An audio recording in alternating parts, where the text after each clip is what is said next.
18 years ago, a young woman vanished during a road trip through the Appalachian Mountains, disappearing without a trace, leaving her family devastated and a small community haunted by an unsolved mystery. Authorities suspected her boyfriend who was traveling with her, the one who returned alone with a highly contradictory statement, but with no body found and too few leads to pursue, the investigation eventually stalled. However, throughout the years that followed, a desperate mother never gave up hope, clinging to the slim chance that her daughter was still out there somewhere, waiting to be found. Then one day, when the case file was reopened, investigators discovered a crucial detail that everyone had previously overlooked. A detail powerful enough to change the entire case and leave everyone involved stunned in a way no one could have imagined.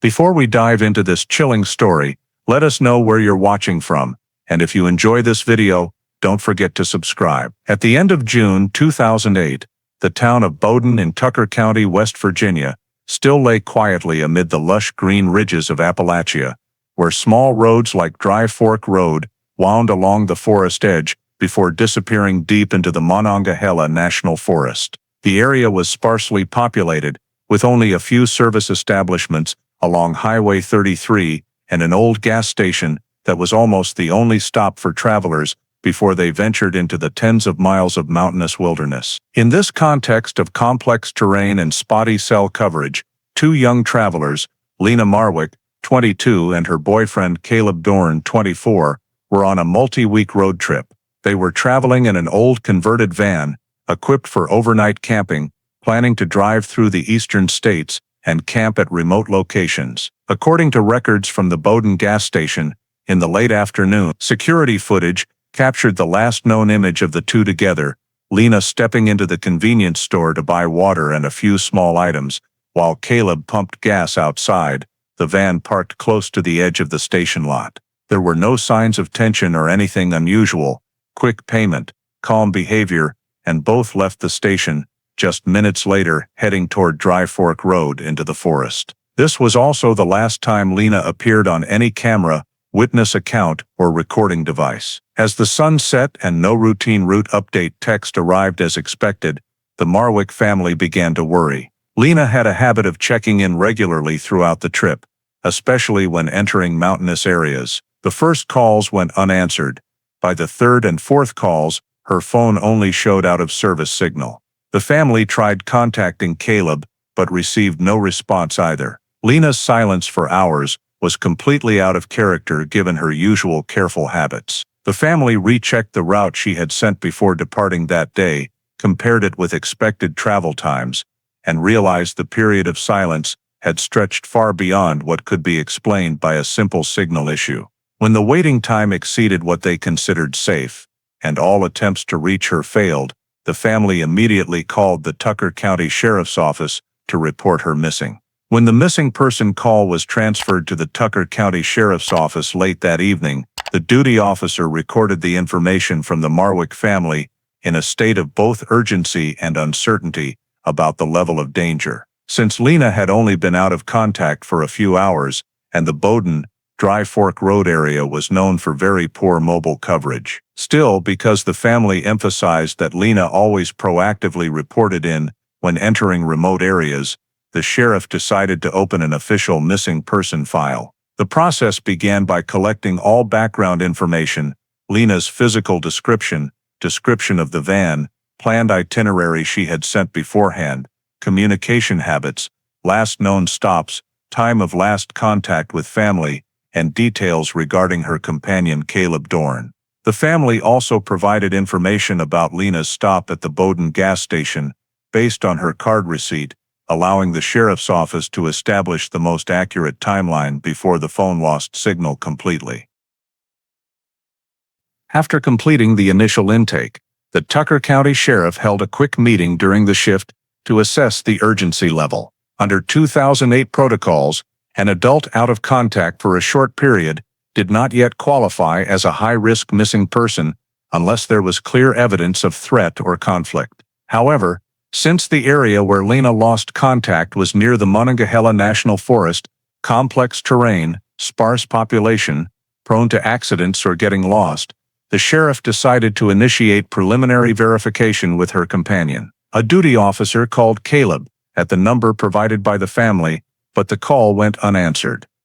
After 2 more attempts with no response, the office left a message requesting Caleb contact them urgently to verify Lena's status. While waiting for a response, the on-duty investigator worked directly with the family to clarify the time frame during which Lena no longer appeared on camera or could be reached. The family stressed that such prolonged silence was completely contrary to her careful habits and noted that Lena typically updated her location via text, even for brief stops in the woods. These details were added to the file for risk factor assessment. Although there were no initial indications of criminal behavior or conflict, the sheriff determined that limited field verification was needed to rule out an accident. A patrol unit was assigned to travel the Bowdoin Dry Fork Road route, checking common pull-off spots, narrow road sections, areas prone to skidding, wooden bridges, and turnoffs leading deep into the forest. The main goal was to locate the van or any signs of it leaving the roadway. The patrol began deployment that same night, but low visibility limited observation. Most of the route was only flagged for a more thorough check the following morning. In the brief report sent back to the office, the patrol stated they found no van on the main route and no obvious signs of an accident within the initial search area. This report was entered into the missing person file for further evaluation. At the office, the sheriff continued trying to reach Caleb, but still received no response, making it impossible to verify the sequence of events after leaving the Bowdoin station. Up to that point, the case was being handled as medium risk, an adult out of contact in an area with poor coverage, possibly due to vehicle breakdown or getting lost. However, the inability to verify Caleb's status prompted the sheriff to add a note of unknown status of companion to the file, a detail not yet sufficient to escalate the risk level, but enough to warrant continued field checks the next morning. When the patrol teams returned to headquarters at dawn without recording any new signs, the sheriff closed the initial intake and verification phase by deciding to keep Lena's missing person file open and directing all units to return to the Dry Fork Road area as soon as daylight was sufficient to continue field searches, while simultaneously awaiting contact from Caleb to complete the final companion verification step under the 2008 Missing Person Investigation Protocol. The next morning, when the sheriff's office still had received no response from Caleb's phone number, he unexpectedly called back near noon, stating he was on his way back to West Virginia after being informed by Lena's family that she had been reported missing, and he was immediately instructed to report directly to the sheriff's office in Parsons to provide an in-person statement. Around early afternoon, Caleb appeared exhausted, saying he had driven continuously through the night from Pennsylvania, where he claimed he had paused the trip to figure out the next direction after parting ways with Lena. The investigator noted his voluntary cooperation and proceeded to take a chronological statement. Caleb began recounting events from the time they left the Bowdoin gas station. According to him, they left the station in the late afternoon and drove toward Dry Fork Road to find a place to spend the night. Caleb described the narrow road, thick forest, and many curves, stating that they found a clearing near a side turnoff to rest for a bit. He claimed their conversation became tense due to disagreement over the route. Lena wanted to go deeper into the forest to camp, while he wanted to head back to the main road. Caleb said Lena wanted some quiet time and voluntarily left the vehicle, walking down a trail without saying when she would return. He stated he waited in the vehicle for about 40 minutes, then drove around, looking for her, but found no trace. According to his account, because darkness fell quickly and cell coverage was poor, he continued east, believing Lena might have returned to the Bowdoin station or reached the main road. Caleb described that after failing to find her, he felt the argument had gotten out of control and decided to leave the state, assuming Lena would contact her family once she calmed down. In his statement, Caleb provided fairly specific time points, left the gas station around 5:20 p.m., first stop, shortly before 6 o'clock, Lena left shortly after, and he left the area around 7 p.m. to return to the main road. The investigator recorded the statement, but cross-checked it against initial family data, revealing several minor discrepancies. The time of Lena's last text to family did not match the time Caleb claimed they were still on Dry Fork Road.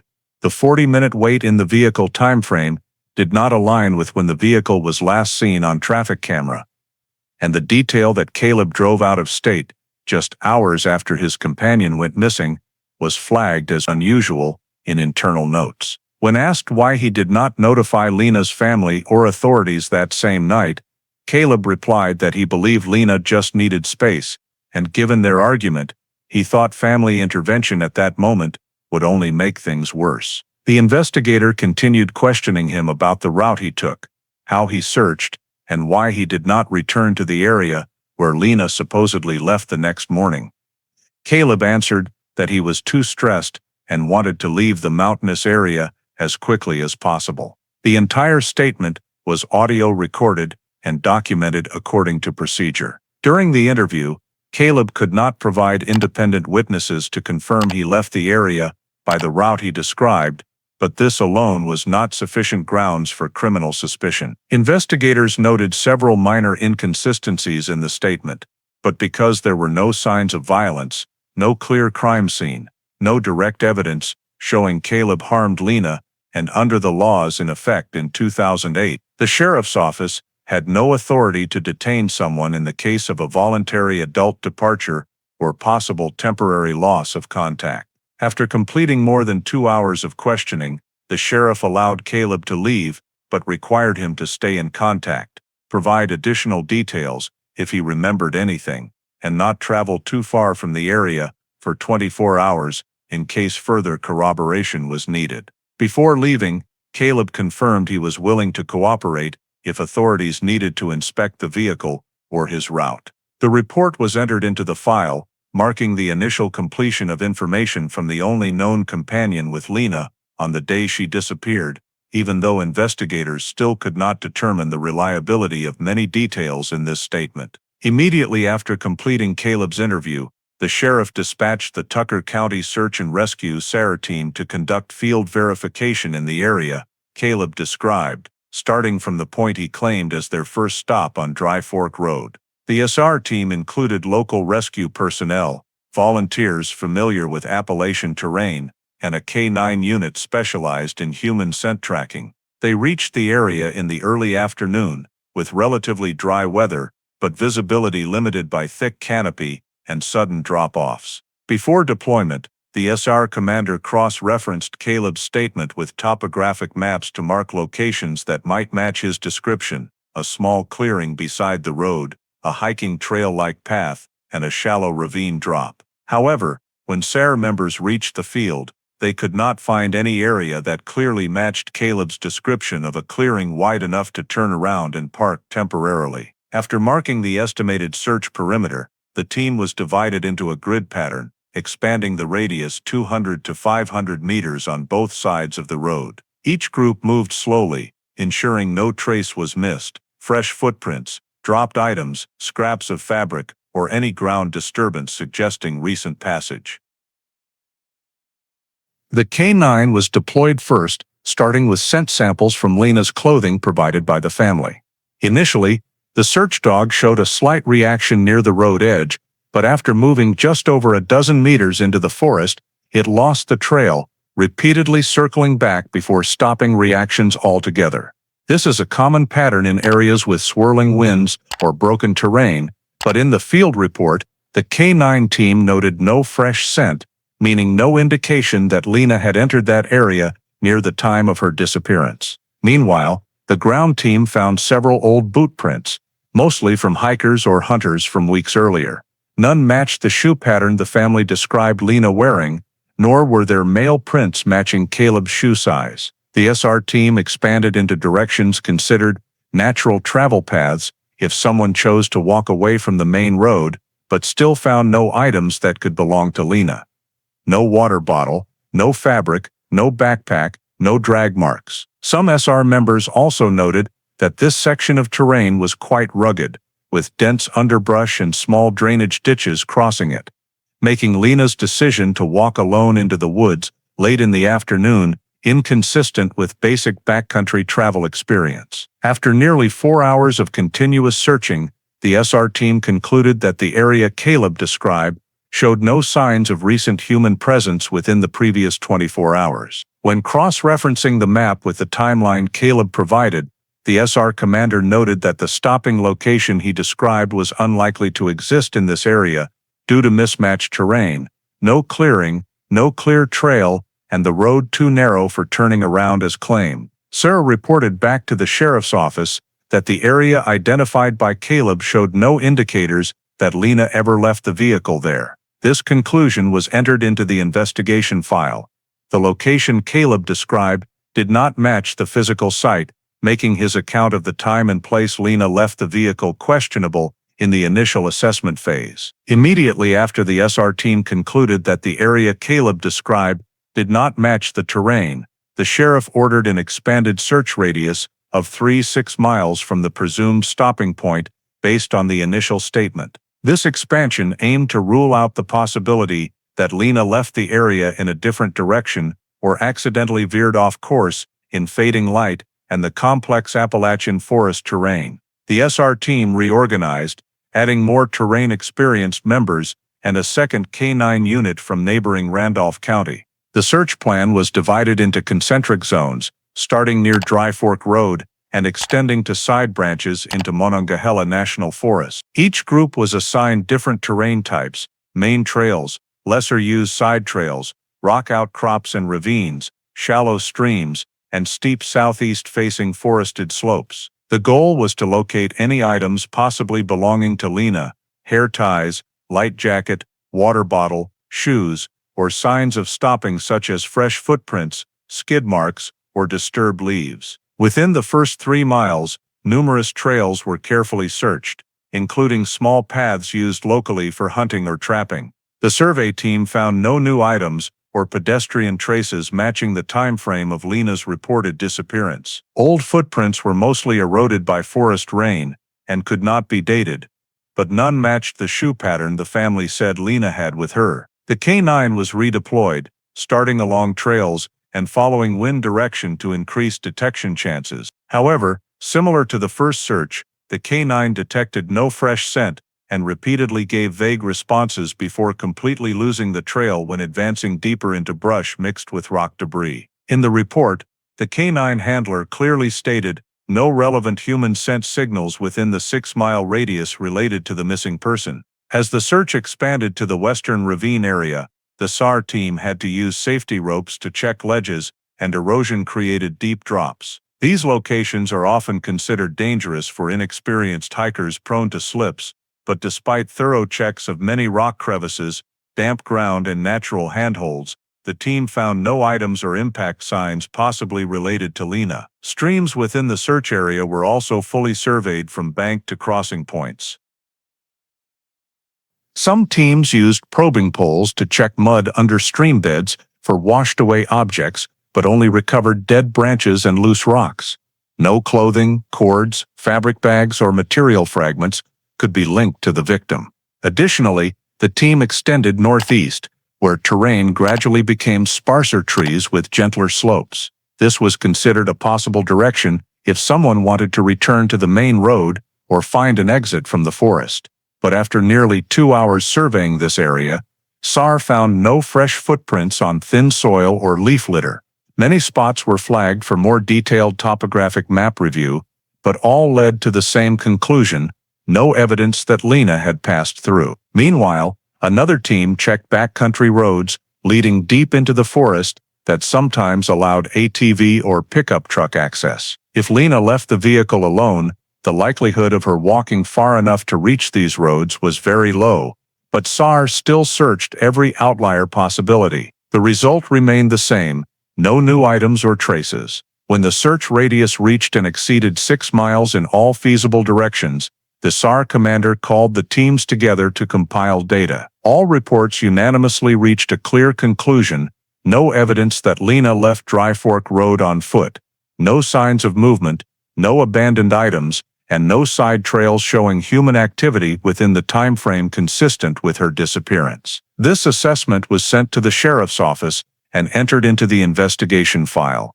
From all the field data collected, the SAR team concluded that the statement describing Lena walking away from the vehicle in the late afternoon was inconsistent with actual search results, because if the victim had truly left the vehicle in this forested area, search forces would almost certainly have found at least some trace of movement within the searched radius. The complete absence of any indicators, even in the expanded range, forces investigators to note the possibility that either the stopping location Caleb described does not exist in reality, or Lena never left the vehicle in the manner he described, and this assessment was flagged as a significant anomaly, as the first major expanded search ended without any direct clues regarding Lena's presence around Dry Fork Road. In the context of the SAR team continuing to maintain search efforts in deeper forest areas to rule out the possibility of missing anything, the sheriff's office simultaneously directed the Tucker County Road Patrol Unit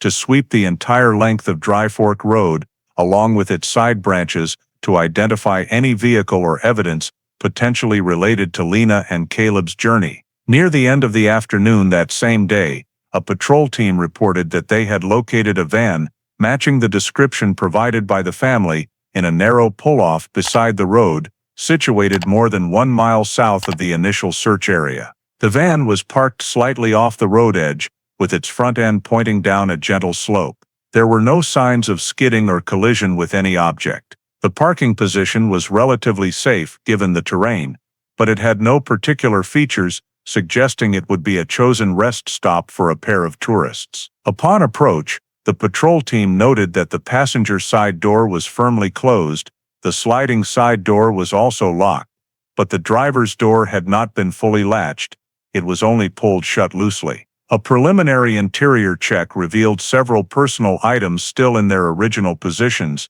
Lena's light jacket draped over the back seat, 2 half-empty water bottles, a partially unfolded paper map, and Caleb's small backpack on the floor. However, Lena's belongings showed unusual omissions.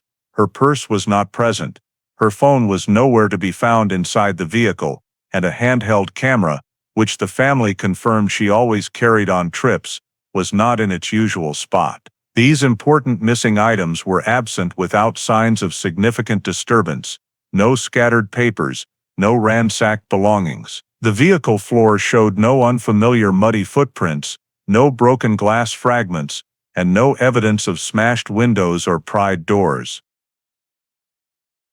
The patrol team checked the immediate area around the parking spot within a short radius for dropped items or footprints, but the dry ground and thick layer of fallen leaves made identifying tracks difficult. No fresh footprints or drag marks consistent with the time of disappearance were found within the relevant range. Notably, the van's location lay outside the area previously described by Caleb, including the direction of travel he claimed to have taken after leaving the Bowdoin station. According to his statement, he said he had stopped at a wider clearing, whereas the area where the van was found was completely dissimilar: narrow roadway, no room to turn around, and no visible trail leading into the woods as Caleb described. The patrol team reported that the current location does not match the statement.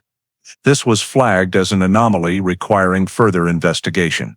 During scene processing, because the patrol unit was not a specialized evidence collection team, the van was not sealed according to proper protocol for a potential missing person scene. Several doors were opened for a quick check of the interior condition and fuel level, and preliminary photographs were taken before reporting back to the office. This raised the possibility that trace evidence, such as fingerprints, odors, or fibers, may have been disturbed. When the report reached the sheriff, the office noted that uncontrolled contact with the van could compromise the quality of subsequent forensic analysis. Nevertheless, based on the preliminary assessment, the patrol team concluded there were no signs indicating the vehicle had been broken into, robbed, or forcibly entered. No physical damage was present, and no details suggested third-party interference at the scene. Several camping items and snacks remained in their proper places, further supporting the assessment that no stranger had entered the vehicle after it was abandoned.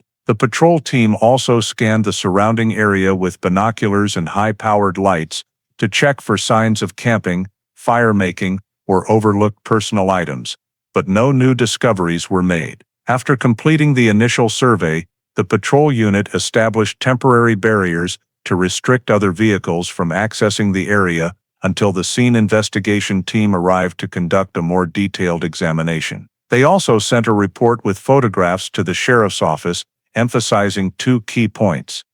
The van had clearly been intentionally abandoned rather than disabled by mechanical failure, and the vehicle's condition did not align with the sequence of events described by Caleb. The discovery of the van was assessed as a significant advancement in the search effort, but it simultaneously increased the uncertainty surrounding the case. Although the vehicle was completely intact, with no signs of struggle or hasty departure, it was accompanied by no trace evidence whatsoever, indicating that Lena had left the vehicle at that time. When the scene investigation team took over the area from the patrol unit and began operations along Dry Fork Road, the first priority was a detailed survey of the surrounding space to determine how the van arrived at this position and the possibility that Lena had exited the vehicle there. This began with examination of remaining tire tracks on the dry, thinly graveled soil, where faint impressions showed the vehicle had been steered neatly into the roadside pull-off and stopped deliberately, with no skidding, loss of control, or emergency braking marks. The depth of the front and rear tire ruts was relatively even, consistent with normal parking maneuvers. No sharp steering corrections or deeply gouged tire marks were present, details clearly indicating the vehicle had not veered into the spot out of control. The investigation team noted the parking position was deliberately chosen. After confirming the vehicle had been parked in a controlled manner, investigators expanded the survey outward from the van in radii of 10 feet to 50 feet. They searched for footprints, drag marks in soil, displaced leaf litter, or any indication of movement leading away from the vehicle. However, both the ground surface and leaf cover showed no evidence of anyone leaving the vehicle and walking into the woods or back toward the main road. This was highly unusual because, although dry weather conditions over the past 2 days could obscure footprints, the complete absence of any tracks within close range of the vehicle made it highly improbable that Lena had walked away from this location. Typically, when someone exits a vehicle, at least minor changes to the ground or vegetation occur: shoe impressions, compressed leaves, broken twigs. Here, the investigation team concluded there was no fresh sign of human interaction around the vehicle. Next, the team surveyed the surface area around the van for dropped items such as keys, bottle caps, plastic bags, tissues, or anything Lena might have carried and accidentally dropped. Several bare patches of ground were inspected with angled flashlight beams to catch small object highlights, but results remained negative. They extended the search an additional 30-40 feet in the 3 directions most feasible for human movement: the road edge, low grass patches, and a gentle bank sloping down toward a dry stream. No personal items were found, no signs of shoe slippage on the slope, and no snagged fabric or plastic caught on branches. The investigation team noted that the absence of any indirect evidence heightened suspicion that whoever left the van, if anyone did not walk away from the area in a natural direction. Another noteworthy detail was that the terrain structure where the van was found did not match Caleb's description in his statement. He mentioned a clearing wide enough to park and turn around, yet the area was narrow, barely accommodating a single vehicle pulled to the side. He described a small trail leading into the woods, but no clear trail existed around the van. He stated Lena stepped out and walked along a trail, while in reality, no footprints departed the area, and the steep terrain combined with thick undergrowth would have made movement here far more difficult than described. Additionally, Caleb said he parked in a spot with a clear view of open forest ahead, but the pull-off where the van was found was surrounded by dense woods and roadside brush, offering no wide visibility as described. Investigators marked these inconsistencies in the report, stating clearly, the actual scene is incompatible with the witness statement. In a final check of the tire tracks to determine whether the van had been towed or driven to the spot, no evidence was found of any other vehicle having stopped alongside or in front of the van. nor were there toe chain marks or heavy drag impressions on the ground. The van had clearly driven into its current position under its own power. Combining all factors, the deliberate parking, absence of departing footprints, lack of dropped items, no signs of movement into the woods, terrain incompatible with the statement, the scene investigation team reached a significant conclusion. It is highly unlikely that Lena left the vehicle at this location in the manner Caleb described. The site where the van was discovered appears not to be the location of the events Caleb recounted, further raising investigators' doubts about the accuracy of his initial account of the afternoon Lena disappeared. After documenting numerous anomalies in Caleb's statement during the on-scene survey around the van, the sheriff's office shifted focus to reconstructing the van's full journey from the time it left the Bowden gas station until it was found on Dry Fork Road. The first step was collecting all available camera data along the Bowden Dry Fork route, including the gas station cameras, semi-automated traffic cameras near the Highway 33 intersection, security footage from a lumber store near the Dry Fork turnoff, and a private residential camera mounted on a porch about half a mile from the forest edge. Although the Appalachian forest region has very sparse camera coverage, these scattered observation points were sufficient to create a rough chronological chain of vehicle movements into and out of the forest area on the afternoon Lena disappeared. Investigators first worked with the Bowden gas station footage, establishing the van's departure time as 5:22 p.m. The second camera, an older motion-triggered traffic camera, captured the van passing the intersection near Dry Fork Road at 5:29 p.m. Next, a private camera belonging to Mr. Whitmer clearly recorded the vehicle shape heading into the forest at 5:33 p.m. From that point onward, no further cameras in the forest area captured the van until it was discovered parked beside the road the following day. This forced the investigation team to piece together indirect data based on average travel speeds on Dry Fork Road, the narrow road conditions, and winding terrain. They calculated the approximate time required for the vehicle to travel from the last recorded point deeper into the forest by 2 free miles. This yielded a gap time window of 27 to 40 minutes, during which the van was completely absent from all observable camera points. To verify plausibility, investigators compared this gap window with Caleb's statement. He claimed they stopped at a clearing around 6:00 p.m., only about 20 minutes after leaving the Bowden station. However, given actual travel speeds on Dry Fork Road, the vehicle could not have reached a depth consistent with his description in such a short time. Even assuming continuous travel without stops, the average time from Whitmer's camera to deeper forest areas exceeded the duration Caleb claimed. This indicated the timeline he provided was inconsistent with realistic travel times on that route. Another noted anomaly was that the 27-40-minute gap had no correspondence with any stopping point Caleb mentioned in his statement, the moment he said Lena left the vehicle and walked down a trail. If that event had occurred, the van should have been captured by some camera either leaving or continuing to move within a time frame matching his estimate. But the intersection camera only recorded the vehicle entering the forest and did not capture it exiting the area during the period Caleb said he departed the location. Additionally, the private outbound road camera detected no sign of the van returning between 5:33 p.m. and 7:10 p.m. when fading light caused the camera to switch to poorer recording mode. If Caleb had left the stop as claimed, it should have been recorded by camera. In reality, no supporting data existed. When combining all timestamps, the investigation team constructed a continuous timeline: 5:22 p.m. departure from Bowden Station, 5:29 p.m. at the intersects 5:33 p.m. entering the forest thereafter, completely disappearing from all observation points for nearly 40 minutes. This gave rise to two possibilities: either the van stopped at a location off the commonly observed routes, or it turned onto an unmonitored side branch. Most critically, the timeline Caleb provided regarding the argument, Lena leaving the vehicle, and his subsequent movement completely failed to align with the camera data. When cross-referencing each time detail, the investigation team concluded that Caleb's account of the route and stopping points was significantly at odds with objective recorded evidence. The van's disappearance from the entire camera system for a much longer period than Caleb estimated rendered his timeline unreliable,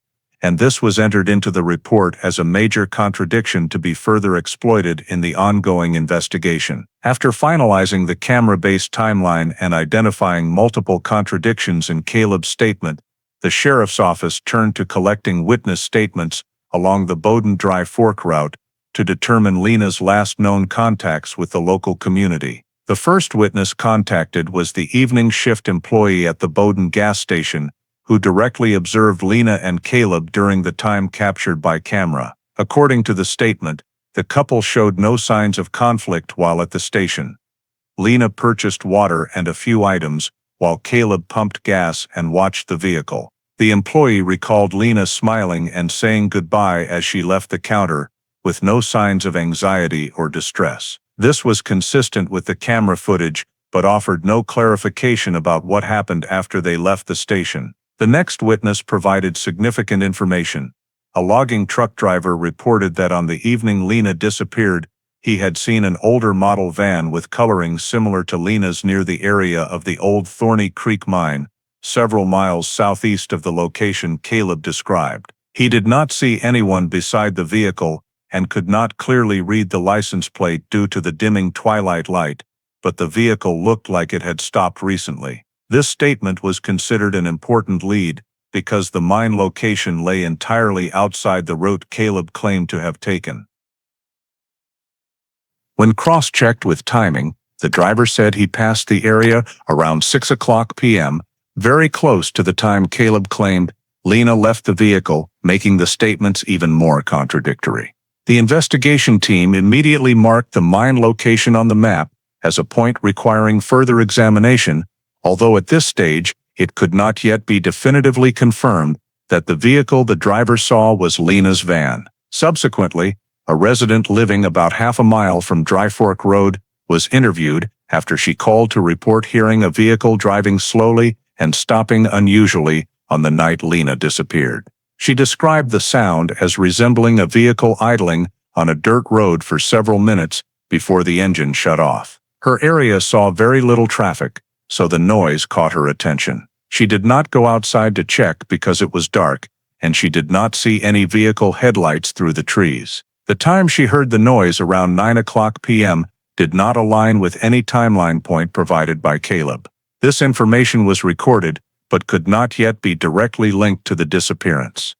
A series of additional witnesses along the Bowden route were interviewed, but none had seen Lena after she appeared at the gas station. Some recalled seeing a similar van, but no one could identify the occupants or clearly describe the driver. No witness observed Lena walking on the road, entering the woods, or appearing at any public location after leaving the Bowden station. This left the period of her disappearance completely blank in the witness record. Hunters and residents living along the forest edge, who typically notice strangers quickly, uniformly stated they had not encountered anyone matching Lena's description that late afternoon or evening. One single witness reported seeing a male individual standing beside a silver-colored vehicle near a forest entrance, but could not confirm it was Caleb due to distance and tree shadow obstruction. The witness data further reinforced one critical reality. After leaving the Bowden station, Lena was not seen anywhere by anyone, and all reports of the van's appearance only traced the vehicle itself, not her personally. When compiling all witness statements, investigators identified three noteworthy points. 1. The gas station witness confirmed Lena appeared completely normal before her disappearance. 2. The logging truck driver's statement pointed the van toward the mine area, directly contradicting Caleb's described route. 3. The resident heard nighttime engine noise in a time frame after Caleb claimed he had left the area. No witness provided evidence that Lena left the vehicle alone, as Caleb described. No witness saw her walking on the road. No witness had any direct interaction with her after approximately 5:30 p.m., the time of the last camera image. Lena's complete disappearance from observation after leaving the Bowden station, while the van appeared in scattered, inconsistent locations relative to the account. made the investigation's conclusion at this stage quite clear. The entire body of witness evidence only supported tracking the vehicle, with no confirmation of Lena's presence in any situation after the starting point. This represented a major gap that Caleb's statement could not fill, and it was noted as a critical anomaly requiring continued scrutiny. After completing the collection of witness statements and noting that no one saw Lena after she left the Bowdoin station, the sheriff's office shifted to analyzing all of Lena's phone data and account activity to determine her last digital trace. Investigators contacted the carrier to request signal logs within a 48-hour window around the time of disappearance. The results showed that Lena's phone last registered a signal at approximately 6:07 p.m., only a very short time after the camera recorded the van leaving the residential area and entering the forested zone. After that point, the phone generated no further signals, no outgoing calls, no sent messages, no mobile data access. Importantly, the phone did not immediately go dead due to battery depletion. Instead, the final location signal indicated that the device entered a no-service state while attempting but failing to connect to nearby cell towers, a situation that typically occurs when a device is powered off, damaged, dropped into an area with complete signal loss, or placed in a signal-blocking environment. The carrier provided a coverage area for the last ping, but the radius spanned from 2 to 8 miles due to the mountainous terrain of the Appalachians and the sparse number of cell towers. This area overlapped almost entirely with the zone already searched by SAR, thus offering no specific new narrowing value. Investigators noted in the report that the final ping area is too broad and does not assist in determining the actual location of the device or its user. Concurrently, the financial investigation team reviewed Lena's bank card usage history. The report received from the bank confirmed that the last transaction occurred at the Bowdoin gas station at 5:18 p.m., matching the camera footage and the station employee's statement. After that time, no further transactions appeared, no ATM withdrawals, no card payments, no account logins. This ruled out the possibility that Lena continued traveling to another populated area or made additional purchases after leaving the station. The investigation also examined Lena's email and social media accounts. The results were similar. No new logins, no unusual activity, no sent messages, no posts, no location sharing enabled. One notable detail was that her phone had been set to automatically send location data when it captured a stable signal, but after approximately 6 p.m., no such signals were transmitted. This was consistent with the carrier data. The device ceased functioning or lost the ability to connect to any network for the entire period after Lena disappeared. Investigators further explored the possibility that the phone had simply entered a weak coverage area and could not connect. However, when compared with network data from other devices in the same area at the same time, the carrier confirmed that even in weak signal zones, phones typically still leave small ping traces in the system, even without active user usage. The complete absence of any additional pings from Lena's phone after 6:07 indicated that the device was not merely in a low-signal area, but had been powered off, lost power, or was no longer intact. To rule out the possibility that Lena intentionally traveled far from the area, investigators checked toll booth logs, distant traffic cameras, and automated license plate reader systems within a 2-county radius. No data showed the van continuing to move out of the Dry Fork area after 5:33 p.m. Additionally, the complete lack of any banking or digital activity from Lena until the family reported her missing further reinforced the conclusion that she exhibited no autonomous behavior after leaving the Bowdoin station. The investigative team entered all data into the case file with the note, "No electronic activity from the victim after the time of disappearance, no indication of voluntary departure from the area, no evidence that the victim actively moved or made contact." This meant that the period beginning around 6:07 p.m. was completely blank. No digital trail, no financial transactions, no logins, no network signals. This void seriously undermined Caleb's account of Lena leaving the vehicle, walking into the woods, and possibly trying to contact someone after calming down. With all electronic data ceasing almost immediately after leaving Bowdoin, the team concluded that no evidence could be found to support Caleb's description of Lena actively communicating or moving after that time. This formed a critical basis for assessing that Lena's disappearance was not a case of prolonged voluntary departure, but rather a sudden interruption that coincided with the moment the van began vanishing from surveillance systems. Once the camera footage, witness statements, and Lena's phone data had been fully compiled, the sheriff's office decided to summon Caleb for his first formal interview in order to compare his entire statement against the reconstructed real timeline. Right at the start of the interview, investigators presented Caleb with the key time points: 5:22 p.m., leaving the Bowdoin station; 5:29 p.m., appearing at the intersection; 5:33 p.m., entering Dry Fork Road, and then disappearing from all cameras for a period of nearly 40 minutes.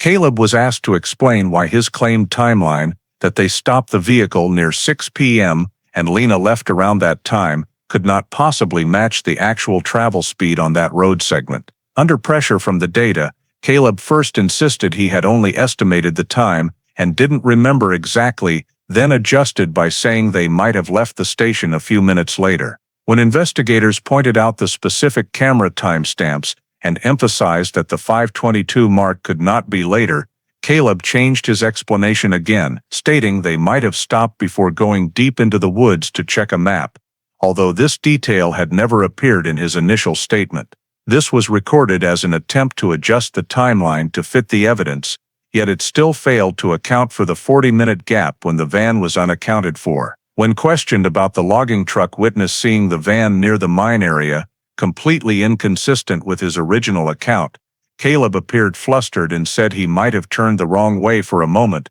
before returning to Dry Fork Road.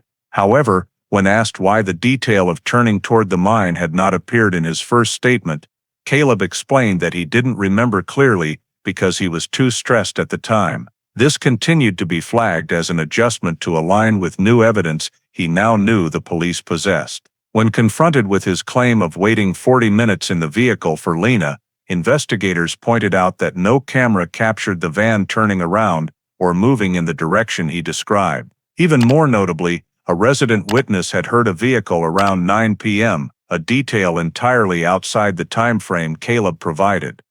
When faced with this contradiction, Caleb said he might have mixed up the clock and that the time he actually left Dry Fork Road was much later. This directly contradicted his original statement, which stressed that he left the area as soon as it got dark and drove straight out of state. When asked why he did not return to the spot where Lena left the vehicle the next morning, Caleb replied that he thought she would contact him or leave the area in another direction. These answers failed to explain why he left the state so quickly, nor why he did not notify Lena's family, despite having previously shared their itinerary. Investigators noted in the report, Caleb changed his statement multiple times during the interview, each time attempting to better align it with objective data, yet still failed to provide a coherent or reasonable sequence of events. When questioned about the van being found in a location that did not match his account, Caleb once again revised his story, saying he might have parked in the wrong spot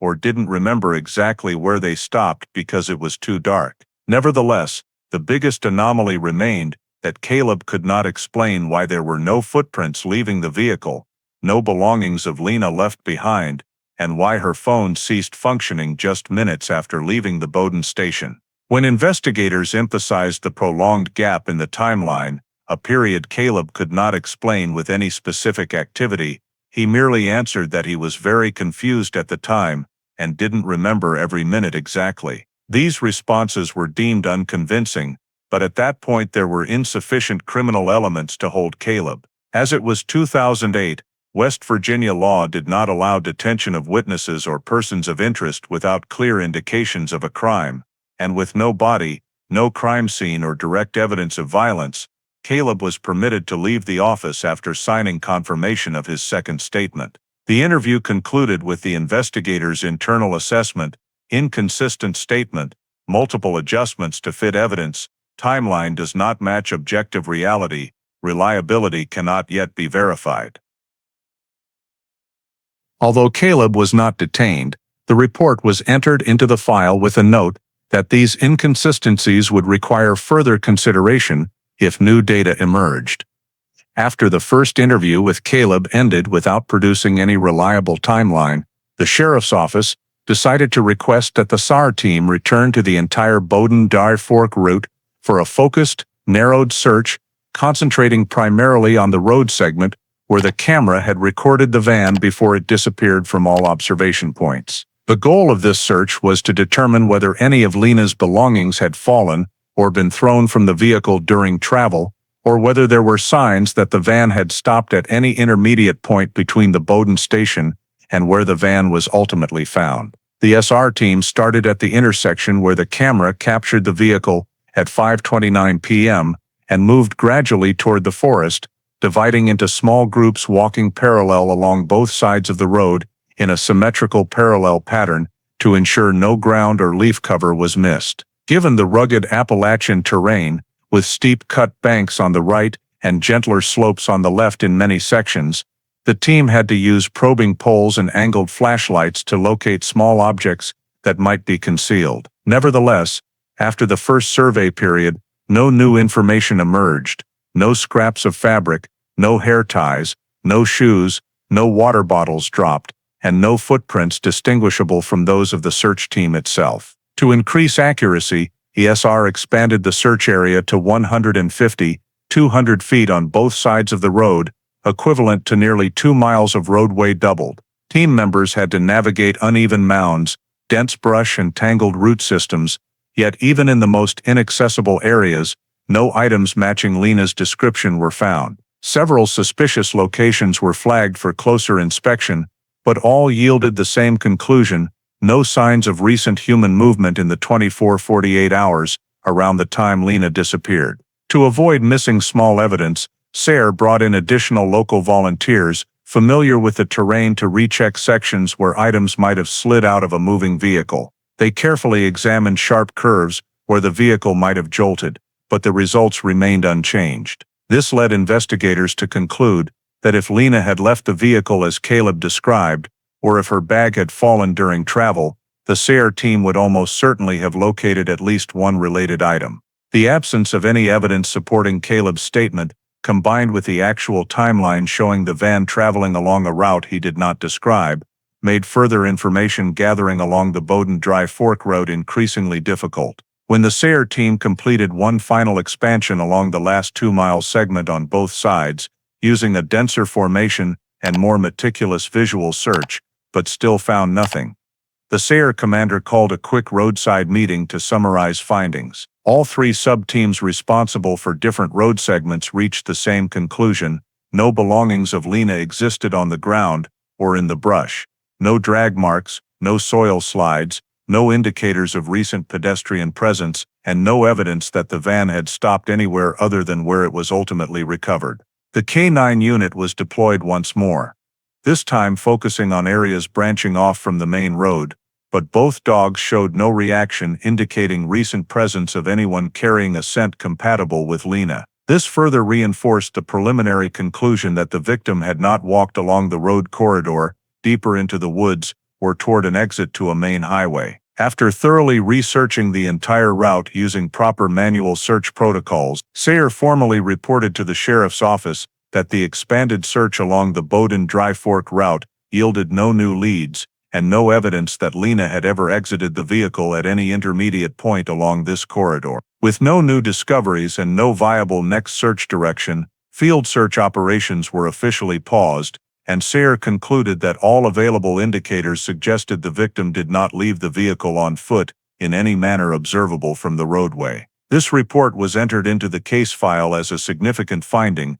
Despite both wide-scale and targeted searches, no physical evidence supported Caleb's statement, and search efforts in this area would not continue without additional leads. Immediately after field search operations were forced to pause due to lack of new leads, the sheriff's office shifted focus to examining evidence on the van using the technical capabilities available in 2008, which were limited and lacked modern forensic tracing technologies. The van was towed to the Tucker County impound lot, where investigators conducted a preliminary examination, including photographing the interior, collecting usable fingerprint samples, checking for biological evidence, and assessing the overall condition of the vehicle. During this process, they discovered that many surfaces inside the van had already been touched by patrol officers upon discovery, significantly reducing the chances of collecting pristine fingerprints. Clearly contacted surfaces such as the driver's door handle, dashboard, cup holders, and small rear table all showed smudged prints, insufficient for analysis or comparison. The only partial prints recovered matched Caleb's known samples, an unsurprising finding since he was the primary user of the vehicle. No unidentified prints of sufficient quality were obtained for entry into the AFIS system at that time. This immediately narrowed the possibility of finding evidence of third-party involvement in the vehicle after Lena's disappearance. DNA examination faced similar difficulties. The vehicle showed no signs of struggle or broken items, so there were no clear blood, bodily fluids, or other obvious biological samples to collect.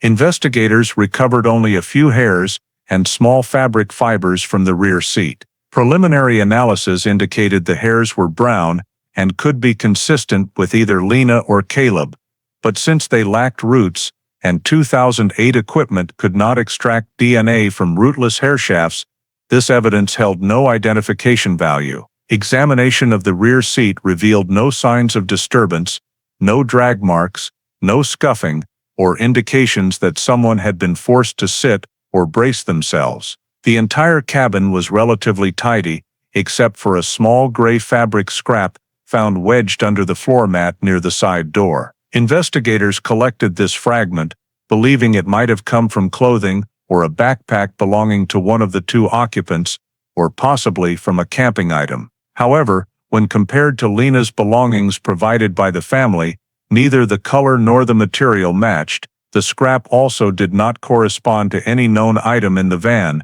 and given its small size of just a few centimeters, its origin could not be determined. The 2008 lab could only perform basic fiber composition analysis. The results showed it was a common polyester blend, useless for identifying any specific user. Investigators noted the fragment as evidence not linked, meaning it held no probative value regarding Lena's disappearance. Examination of the interior continued with a check for signs of forced entry or external force. However, all doors were intact, locks functioned normally, windows were unbroken, and no pry marks were found on metal frames or glass edges. This reinforced the earlier determination that the vehicle had not been broken into. The glove compartment and areas under the driver's seat were searched for notes, marked maps, or items that might indicate an alternate route, but aside from some old receipts and typical travel items, nothing noteworthy was found. Investigators specifically noted that Lena's backpack was not present in the vehicle, but since the exact amount of gear she brought that day was unknown, they could not determine whether it had been intentionally taken or lost elsewhere. Inspection of the trunk revealed a full set of camping tools, small rope, flashlight, and repair kit. All items accounted for, ruling out the possibility of a roadside breakdown requiring immediate repair. In some missing person cases, the clustering of personal items, clothing, water bottle, food, can suggest a stopping point or pedestrian travel. But in Lena's van, no items showed signs of use in the period immediately surrounding her disappearance. Even the water bottle she purchased at the gas station remained unopened. This led investigators to conclude that there was no evidence of Lena preparing to leave the vehicle, nor any sign that she took belongings with her voluntarily. Further analysis of dust and soil layers on the floor mats provided no useful information. A thin layer of dust was dislodged when investigators tapped the mats. But because patrol officers had already entered the vehicle, the soil sample was contaminated with multiple sources, destroying its original integrity. The assessment simply recorded non-characteristic, not linked to any specific location. When all vehicle evidence was compiled using 2008 forensic capabilities, The conclusion was entered into the file. 1. No foreign DNA. 2. No unidentified fingerprints of sufficient quality for analysis. 3. No signs of forced entry or violence inside the vehicle. 4. 1. Unexplainable fabric scrap, with no legal connection to any criminal scenario.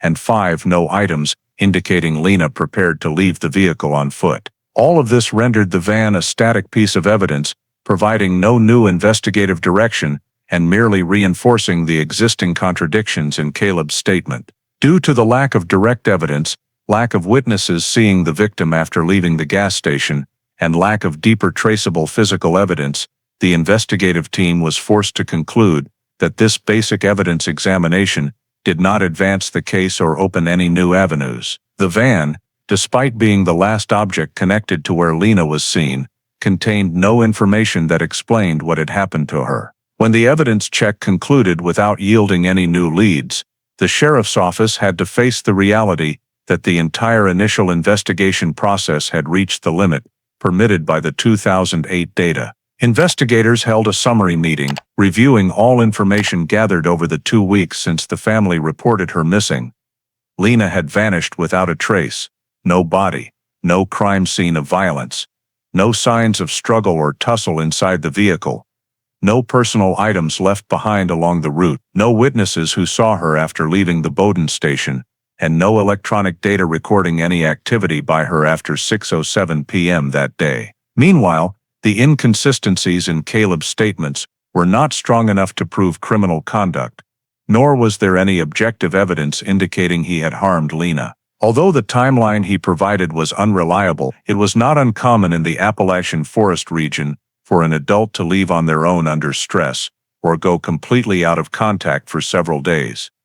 Moreover, under the law at that time, an adult missing person did not automatically trigger a criminal investigation without clear evidence of foul play. Investigators also noted there was no murder weapon, no bloodstains, no signs that Lena had been attacked inside or outside the vehicle, and no evidence suggesting third-party interference with the vehicle. The SR teams had searched both narrow and wide areas without finding any crime scene indicators or a body. Lena's phone was turned off early, making it impossible to trace her final location. The only camera that captured her was at the Bowden gas station. From that point onward, the victim completely disappeared from all surveillance systems. In that context, investigators could not expand the case into a criminal direction because there were no elements constituting a crime. The meeting concluded that the Lena Marwick missing persons case lacks all 4 basic elements of a criminal case: body, crime scene, weapon, motive. This was a significant assessment because it defined the legal limits of the investigation and simultaneously placed the case in a state where it could hardly progress further without new leads. After reviewing all reports, the Tucker County Sheriff made the official decision. The case file was moved to open but inactive status, meaning the file still existed and could be reopened at any time if new evidence emerged. But the agency would not deploy additional field searches or witness interviews without specific justification. Lena's family was informed of this decision, along with an explanation that the investigation had exhausted all feasible avenues within the legal framework and resources available in 2008. Though disappointed, the family could do nothing more than hope for a new development in the future. As for Caleb, immediately after the final interview ended and the vehicle was returned to him following all examinations, he left West Virginia and returned to Pennsylvania, where he said he would stay with family. Since there was no travel restriction order, investigators could not require him to remain. Caleb left the state that very afternoon after signing the vehicle return acknowledgement, and from that point onward, he no longer participated directly in any activities related to Lena's disappearance, except for occasionally confirming information when the sheriff's office contacted him. His departure was noted in the file, but because there was no evidence of a crime, it was not regarded as obstruction or evasion of law enforcement. Ultimately, the entire file was closed in the Tucker County Case Management System, marking the official end of the initial investigation phase in a deadlock. The final summary report stated clearly that there are no valid elements to upgrade the case to a criminal investigation, while emphasizing that the disappearance of Lena Marwick would continue to be considered if any new information emerged. When all involved units completed handover procedures and the final review, the 2008 investigation concluded quietly, a disappearance without answers, without traces, without direction, leaving behind an unfinished file placed among cases that might never be solved without a breakthrough in the future. By 2010, after 2 years with no new leads whatsoever regarding Lena Marwick's disappearance, the Tucker County Sheriff's Office conducted a comprehensive review of all unsolved files to standardize archiving procedures, during which Lena's file was placed in the group requiring reclassification, according to new standards issued by the state of West Virginia. At this time, the county's cold case unit had just been established as a very small specialized team, consisting mainly of 3 part-time investigators responsible for reviewing dormant cases with clear indicators of criminal activity, such as unsolved homicides, violent assaults with identified suspects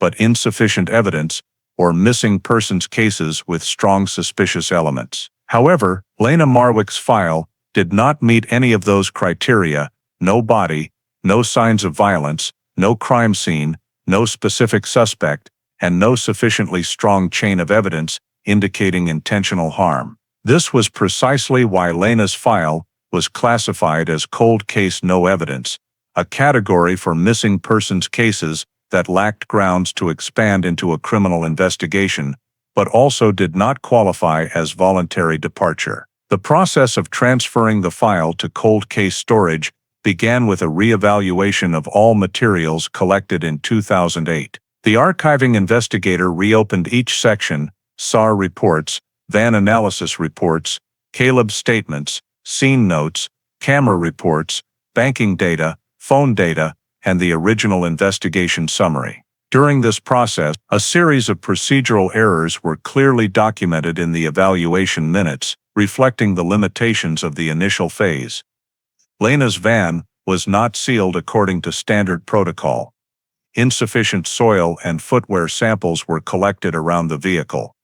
The SR team did not video record the entire search process, only preparing written minutes. Camera data along the Bowden route was not preserved in original form, but only as extracted copies.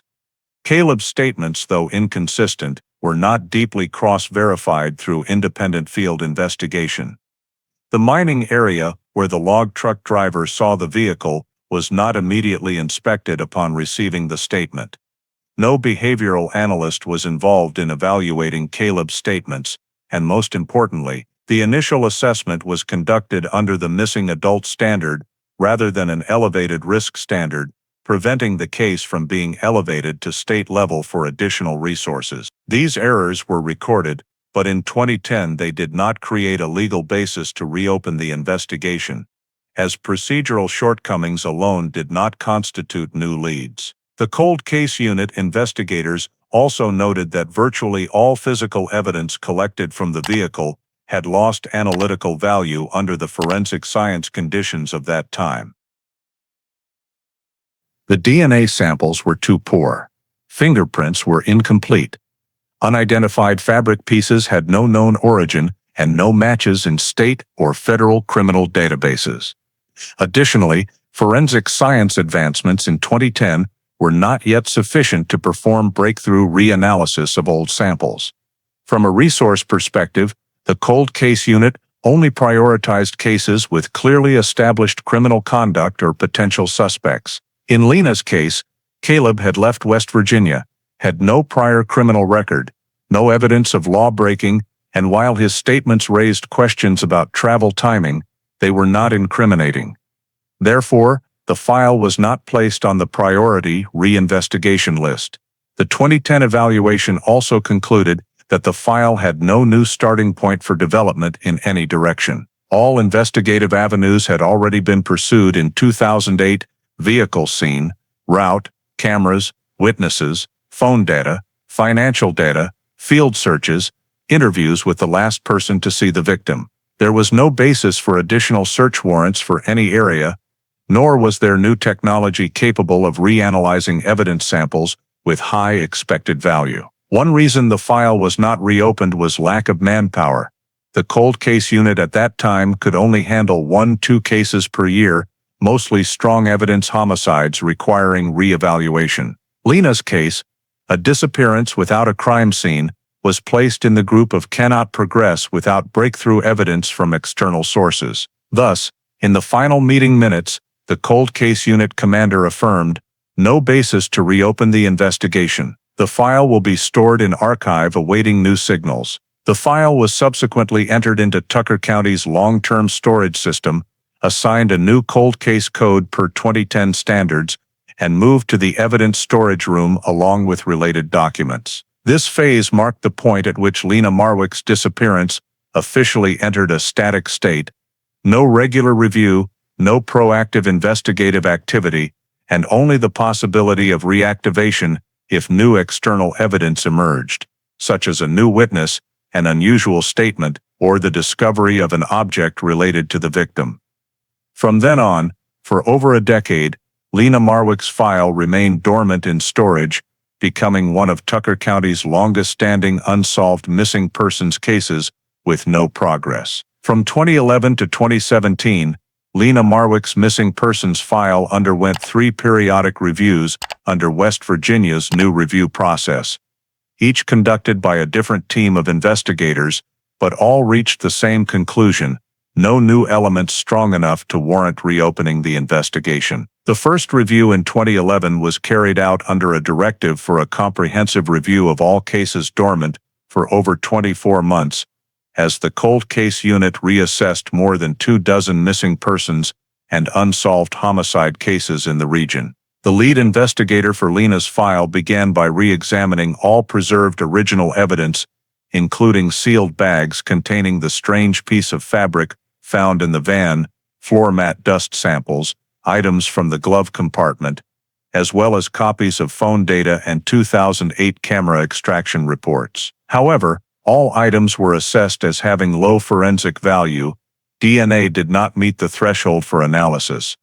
Fingerprints were too faint to be compared with the AFIS database, and the fabric sample did not match any of the victim's belongings, nor could it be linked to any suspect. The 2011 investigator noted, "No evidence is usable with current technology." When re-interviewing witnesses, the team also checked whether anyone had reported new information in the preceding 3 years, but the sheriff's office confirmed they had received no calls, emails, or reports related to Lena. As for electronic data, since Lena's phone and accounts had been completely inactive since the day she went missing, there was nothing to update. This review concluded that the case did not meet reactivation criteria. The second review took place in 2014, when the state launched a program to review old cases with a priority on applying emerging forensic techniques. The 2014 team examined the possibility of reanalyzing DNA with improved kits and cross-referenced the file with active cases to check for matching victim descriptions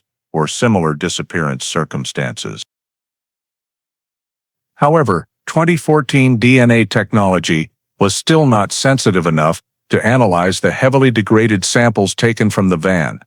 The main limitations were the extremely small sample size, years of degradation, and less than optimal storage conditions. The CODIS database also reported no matches with fingerprints or missing persons records from neighboring states. The Bowdoin, Dry Fork route was remapped, but investigators determined there was no justification for conducting a new ground search, as the area had undergone significant changes due to logging operations, and, 6 years after the fact, the likelihood of finding any remaining trace evidence was virtually zero. The file was noted as lacking any realistic starting point.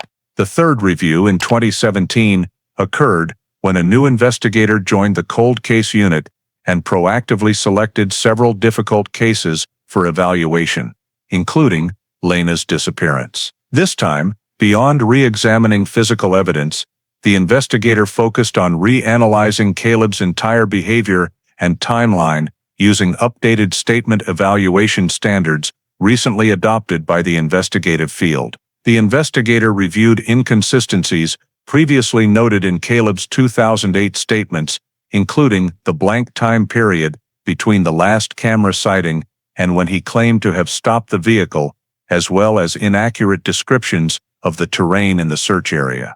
However, without new objective evidence, these inconsistencies could not be used to upgrade the case to a criminal investigation. They remained only at the level of inconsistencies present, but insufficient to prove criminality.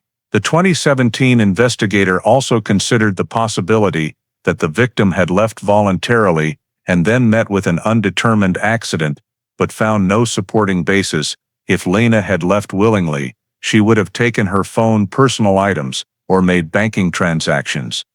If she had an accident in the woods, the 2008 SAR team had searched deeply and broadly enough to have found traces. Additionally, no third-party presence was documented near Dry Fork during the time window of the disappearance. On the forensic side, 2017 marked significant advances in trace evidence analysis, but this could not be applied because the evidence in Lena's case no longer contained sufficient usable material for microtrace examination. Investigators also cross-checked the file against federal crime data for similar disappearances along the Appalachian corridor, but found no common patterns. After overall evaluation, the 2017 investigator concluded that the case has no anchor point, meaning any investigative direction lacked a foundation to proceed. Therefore, the file remained in frozen status. Throughout the 2011-2017 period, no new witnesses came forward. No evidence was discovered during construction, logging, or road work, and no new forensic technology emerged powerful enough to overcome the fundamental limitations of the 2008 evidence samples. All three reviews reached the same conclusion: Lena Marwick's disappearance showed no realistic prospect of progress. This made the file one of the static cold cases, the type of case where every review yields no plausible factor capable of changing its status. In 2018, after more than 10 years without any developments, the Tucker County Sheriff's Office received a call from a hiker living in Randolph County who said he had just read a compilation article about long-term missing persons cases in the Appalachia region and recognized details about Lena Marwick's white van that matched an image he had taken in late summer 2008 while passing an abandoned mine hash 4 in the old mining corridor near Dry Fork. The hiker stated that at the time he had no knowledge of the disappearance and did not think the scene was unusual, so he simply kept the photo in his personal album, but upon rereading the vehicle description and travel route, he began to suspect he might have seen Lena's van at a location the 2008 investigation never mentioned. He described it quite specifically: a white vehicle parked close to the forest edge, about 60-80 meters from the entrance gate of the old mine, with the front facing inward rather than toward the road, and no lights or signs of anyone inside. However, he saw no one around and, being pressed for time on his schedule, did not stop to check. When the sheriff's office requested the original image, the hiker sent a medium-resolution file in which the vehicle appeared quite distant and only as a blurry white shape, but still sufficient to compare color, relative size, and general body style. Investigators noted that the overall shape of the vehicle in the photo matched the Ford Econoline model used by Lena and Caleb on their trip. More importantly, the location in the photo closely aligned with the area mentioned by a log truck driver witness in 2008, who had reported seeing a white vehicle stopped near the old mine road during the time frame of Lena's disappearance. When cross-referencing these two independent sources, the log truck driver and the hiker's image, abandoned mine hash 4, emerged as a significant matching point that the original investigation had never thoroughly examined. The team reviewed the 2008 file and confirmed that although the log truck driver's information had been recorded, that location was not surveyed at the time of the disappearance because the SHARE team had focused on the route Caleb provided. This made the 2018 lead additional supporting evidence that the van may indeed have been present at mine hash 4 around the time the victim disappeared. However, because the image was provided more than a decade after the incident, with low resolution, no visible license plate, and no way to definitively confirm the date time beyond the hiker's account, this evidence did not meet the state's legal standard for credible new evidence required to reactivate the file. The evaluating investigator also noted that the photo could not prove whether the vehicle was there before, during, or after the time Lena was reported missing, nor could it rule out the possibility that the vehicle belonged to someone else. Furthermore, by 2018, the Mine Hash 4 area had undergone considerable changes due to logging activity. Old trails were no longer intact, and any 2008 coordinate traces had virtually no retrievable value. This made any additional search effort unlikely to yield practical results. After assessing forensic applicability, investigators determined that returning to the scene would be essentially pointless due to the long passage of time, major terrain changes, and the absence of any remaining physical evidence. An internal cold case unit meeting concluded that although the hiker's information was noteworthy and created a rare corroboration with the earlier witness, it still failed to meet the reopening threshold.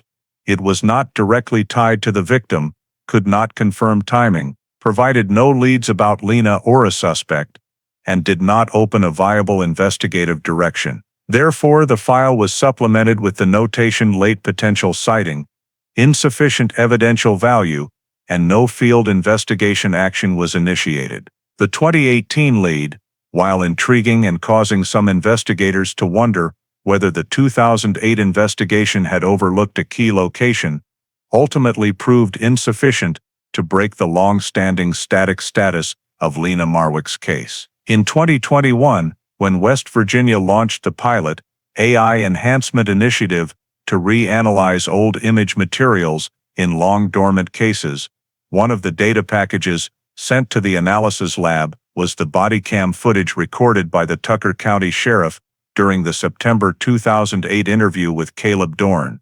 Previously, this body cam segment had been considered almost worthless as evidence due to its low image quality, poor lighting, and limited angle. In 2008, this type of camera recorded only low-resolution, blurry frames, and lacked clarity for observing small details such as the condition of a person's body or clothing. However, using 2021 AI enhancement technology, which employed pixel reconstruction and deep learning-based detail prediction, each frame of the body cam footage was processed to clarify image structure, color, physical surfaces, and micro details. The enhancement process took 3 hours, during which the AI analyzed over 18,000 frames and reconstructed details invisible to the naked eye from the original data.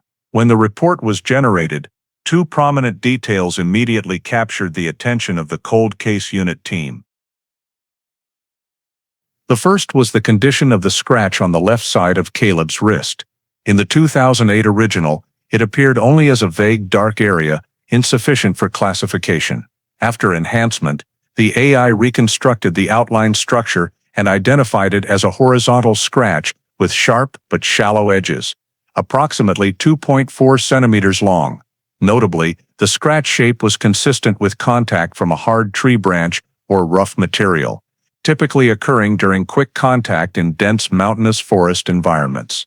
This contradicted Caleb's statement that he and Lena only stopped the vehicle on the road, never left the paved surface, and did not enter any forest trails during the period leading to the disappearance. The scratch became the first detail, raising suspicion that Caleb may have moved into more complex terrain than he described. The second and more significant detail emerged when the AI analyzed Caleb's shoes in the video. Although the original image was blurry, enhancement clarified the layer of mud adhering along the edge of the shoe sole. According to the system's mud sample comparison model, the adhering layer was grayish-brown, highly cohesive, with large mineral grains and a low mica ratio. Consistent with the characteristic muddy soil of the abandoned Mine Hash 4 area, a location independently reported by 2 witnesses, the 2008 log truck driver and the 2018 hiker, as having seen a vehicle similar to Lena's. This became even more significant when compared to the soil characteristics along the Dry Fork Road that Caleb described. That area had darker mud mixed with more organic matter, lower cohesion, and no characteristic mine region minerals. In other words, the mud on Caleb's shoes did not match the area he claimed to have stopped in, but perfectly matched Mine Hash 4, the location the 2008 investigation never thoroughly examined.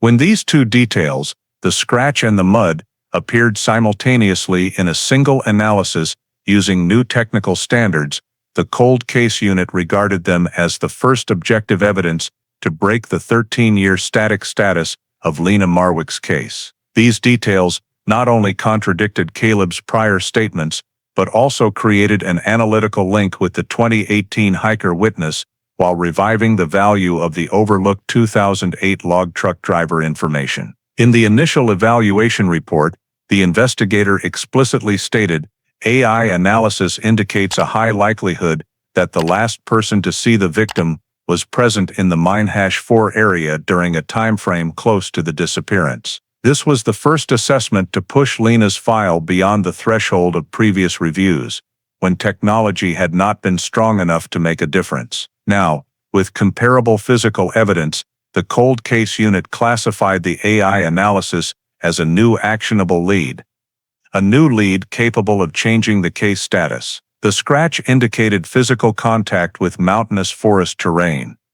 The mud proved presence at the mine area. The corroboration with late witness statements meant the two pieces of data were no longer coincidental. And for the first time in many years, Lena Marwick's file had a genuine opening. Immediately after receiving the analysis report from the AI team confirming the two anomalies in Caleb's 2008 body cam footage, the scratch inconsistent with his statement, and the characteristic Mine Hash 4 mud on his shoes, the Tucker County Sheriff decided that Lena Marwick's missing persons file must be officially reactivated after 13 years in frozen status. In April 2021, the sheriff issued an order establishing a new dedicated cold case team consisting of 3 experienced investigators, a state forensic specialist, and a data technician reinforced from Charleston. This was the first time Lena Marwick's case was placed in the priority group instead of being subject only to periodic reviews. The objective of the dedicated team was to re-examine all original evidence, reassess all initial investigative assumptions, create a comprehensive timeline map, and especially reanalyze every piece of evidence previously deemed worthless under 2008 technological standards. The first working session took place in the Tucker County Evidence Storage Vault, where the entire file and original evidence remained sealed in 2 large boxes. When the investigators opened the first box, they saw items untouched for over a decade, remaining clumped soil samples in plastic containers, the bag containing the small piece of unknown fabric collected from the van floor, Lena's jacket, Caleb's athletic shoes, and old digital camera scene photos. They also found the original mini DV tape from the 2008 officer's chest camera, the video that had been AI-enhanced a few weeks before reactivation. The forensic lead investigator emphasized that the 2008 evidence had not been collected to current standards, particularly in the sealing of the van and soil sample preservation, but even so, the samples were not entirely useless. Advances in trace analysis and environmental DNA had far surpassed early capabilities, allowing extraction of information from samples once considered unusable. The dedicated team compiled a full list of evidence to be re-examined: van floor soil samples, the unknown origin fabric fragment, dust and fibers on the driver's seat, fibers stuck to the passenger side carpet, scene photos of the vehicle position on Dry Fork Road, the first investigators' handwritten notes on the vehicle's condition, and copies of the Bowdoin gas station camera footage. In particular, they spent time separating each frame of the mini DV video, saving them as individual files for mud analysis, micro-motion analysis, and detail recognition beyond normal human vision. A key decision was made: all original evidence must be sent to the State Forensic Laboratory to evaluate the applicability of new technologies such as Raman spectroscopy for soil mineral analysis, digital microscopy for fiber analysis, and eDNA testing capable of detecting human or animal microtraces present in the vehicle near the time of the incident. At the same time, The cold case team reviewed all handwritten documents from 2008, SAR reports, search grid maps, Caleb's interview transcripts, investigator notes, and camera timelines. They identified multiple points requiring re-evaluation, the excessively long camera blackout period compared to actual distances. The route Caleb described not matching time data, and especially the 2008 search team's complete omission of mine-4, despite the log truck driver's report. When cross-referencing these inconsistencies with the AI analysis results, the team recognized a clear possibility: Caleb's 2008 statement had directed the entire investigation down the wrong path, causing the SR team to search irrelevant areas. Thus, reactivation was not just about re-examining evidence, but also about re-evaluating the entire early investigative structure. Another crucial part of the reactivation phase was rebuilding a probability model based on all existing data, the location where the van was found, Lena's last movements captured on gas station cameras, the time the phone was turned off, the witness who heard a vehicle at night, information about the forest route leading to mine-4, and the impact of terrain on the two people's mobility at dusk. From this model, the team created a high-risk area map, something never done in 2008. When investigators re-examined the scene photos of the van parked on Dry Fork Road, they realized the parking position completely contradicted Caleb's description of pulling over due to an argument. The vehicle was parked very straight, at a consistent distance from the road edge, with no skid marks or abrupt turn signs, indicating the driver parked calmly and deliberately. This detail, combined with the mine area mud on Caleb's shoes, led the team to believe the vehicle had been brought to Dry Fork Road after a significant event occurred elsewhere. To complete the reactivation phase, they created a comparison table of all evidence against 2021 forensic standards, assessing the priority level of each sample and identifying which analysis directions held breakthrough potential. The final report of the initial review concluded the case has sufficient new leads, based on AI analysis and physical inconsistencies, to formally reopen the investigation. And for the first time in 13 years, Lena Marwick's file was moved from inactive to active cold case investigation. Right after the case file was reactivated, the cold case task force moved on to the most critical phase of the physical evidence analysis stage. Re-examining the soil samples collected in 2008 using SAM-EDS technology, a scanning electron microscopy technique combined with energy dispersive X-ray spectroscopy that did not exist at the particle level at the time of the disappearance. These soil samples had previously been deemed of no value in the original investigation file because the analysis methods at the time were limited to comparing color, cohesion, and grain structure under a standard optical microscope. However, when the task force retrieved the sealed evidence bag containing the floor mat soil sample, collected from the area near the accelerator and brake pedals of the van, they noted that the sample remained sufficiently dry and intact to allow modern analysis. The State Forensic Laboratory divided the sample into 3 portions: coarse grains, fine dust, and organic matter. Technicians then mounted the mineral grain portions on metal stubs and placed them into the SAM chamber for microstructural scanning. Initial magnified images clearly revealed the presence of flat mica mineral flakes ranging from 40–80 micrometers in size, along with angular quartz fragments showing characteristic fracture surfaces typical of areas with prior mining activity. When switching to EDS analysis, the elemental spectrum displayed on the screen showed high silicon and aluminum ratios, accompanied by traces of manganese and iron, a composition typically only found in soil altered by coal mining and mineral washing operations. According to the West Virginia Geological Survey database, such mineralogical makeup is uncommon along the Bowdoin Dry Fork Road route, where roadside soil is high in organic content, rich in humus, and lacks large platy mica structures. However, the EDS spectrum of the van soil sample matched perfectly with reference samples from the soil formation in the Thorny Creek Mine-4 area, an abandoned mine since the late 1990s that had been identified in both the 2018 hiker statement and the 2008 log truck witness account. The forensic investigator noted in the report SAEDS analysis shows that the soil sample inside the vehicle could not have been present if the van had only traveled the Bowden Dry Fork route.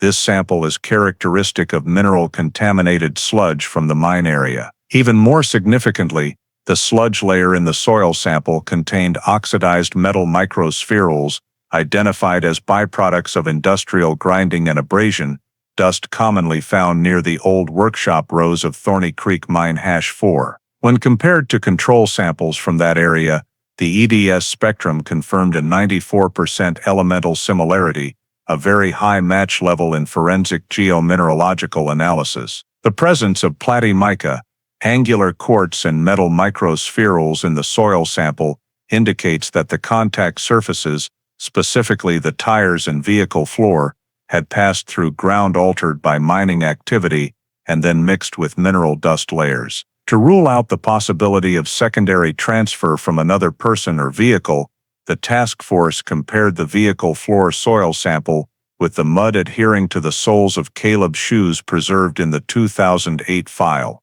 The high similarity between the two samples confirmed consistency.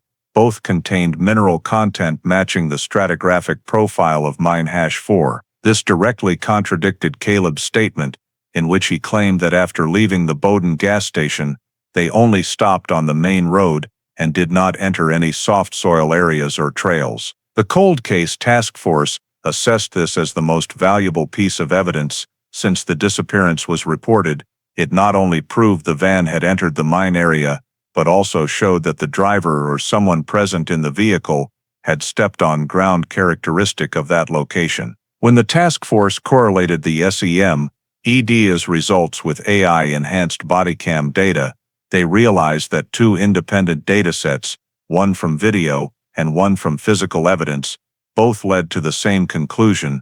During the time Lena went missing, Caleb had been in contact with Mine Hash 4 without disclosing it in any interview.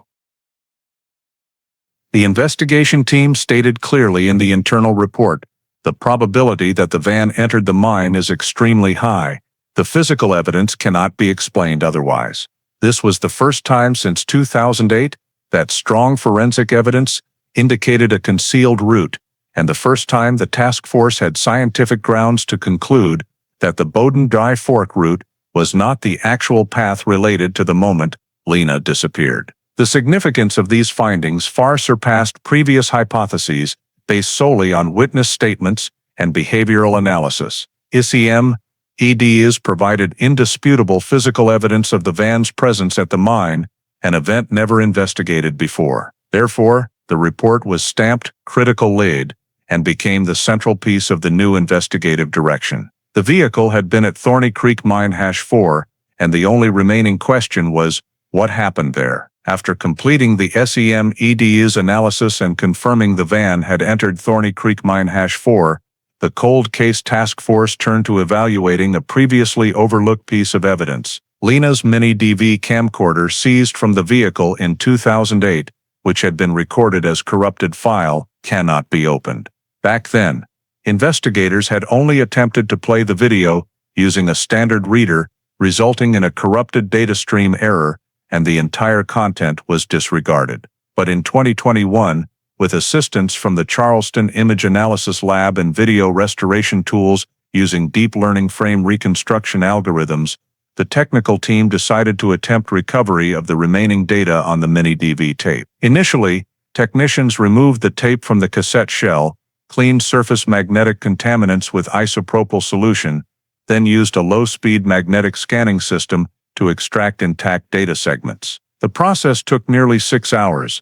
The AI system had to predict torn frames, separate noise, and reconstruct missing portions based on motion patterns typical of older handheld camcorders. After a second layer of processing audio restoration, a 23-second clip emerged as the only segment sufficiently complete for analysis. The video itself did not show clear images. The frames were heavily shaken, mostly black, with only occasional white light streaks as if reflecting off metal surfaces. However, the audio was far more significant. After noise filtering and dialogue frequency enhancement, the task force identified 2 voices, one female, one male, matching the timber profiles of Lena and Caleb recorded on the 2008 body cam. At the beginning of the clip, Lena's voice sounded urgent and incomplete, as if trying to persuade or object to something. Caleb's voice was low and tense, interrupting repeatedly, sometimes drowned out by loud sounds resembling a metal door slamming hard. Around the 12th second, a heavy object falling onto a stone surface was heard, followed by Lena's rapid breathing and a short impact sound with timber similar to striking a hard surface. Between seconds 16, 18, technicians recognized strong wind noise swirling through the microphone, characteristic of narrow forest roads near the turnoff into the forest road system. The final moments of the 23-second clip contained rapid footsteps moving away, the camcorder lightly hitting the ground, and then the signal cut off completely. Although the video provided no definitive visuals, the recovered metadata from the original timestamp became an extremely important lead. The 2008 Mini DV model did not have built-in GPS, but the restoration software detected internal timecodes generated by the camcorder's system clock within the raw data. By cross-referencing this internal clock with timestamps preserved on an uncorrupted video file Lena had once transferred to her laptop in August 2008, technicians could calculate the time offset. They thereby determined the recording time of the 23-second clip, approximately 7:12 p.m. on the day Lena disappeared, only 25 minutes after the last image of the two was captured by the Bowdoin gas station camera. The most critical revelation came when the AI system analyzed the noise spectrum in the audio signal. By comparing the background sound profile with the Appalachia Environmental Sound Library, compiled from recordings of mountain forest terrain, dirt roads, rock crevices, pine forests, and especially forest root segments, the system identified echo pitch and sound compression matching locations near forest route 91B, a minor branch less than 1 mile from the entrance to mine #4. This was a breakthrough because it confirmed the audio occurred in an area completely different from the location Caleb reported, stopping the vehicle. The task force noted in the report, audio metadata matches the forested area adjacent to Forest Route 91B. It cannot match Dry Fork Road due to distinctly different echo structures. The identification of the recording location based on wind noise and local rock face reverberation, factors impossible to analyze in 2008, created a direct link between Caleb's conflicting statements and the mine #4 area already indicated by the SAM/EDS evidence. Even more importantly, the argumentative audio and impact sounds constituted the first evidence suggesting violence or conflict immediately before Lena's disappearance, directly contradicting Caleb's claim of a minor argument with no physical contact. This 23-second clip, though insufficient to fully describe events, shattered the 13-year assumption that no evidence indicated Lena had been in danger. Now the task force possessed a powerful digital forensic piece, signs of argument, impact sounds, relative location of the recording, and background audio matching the mine area.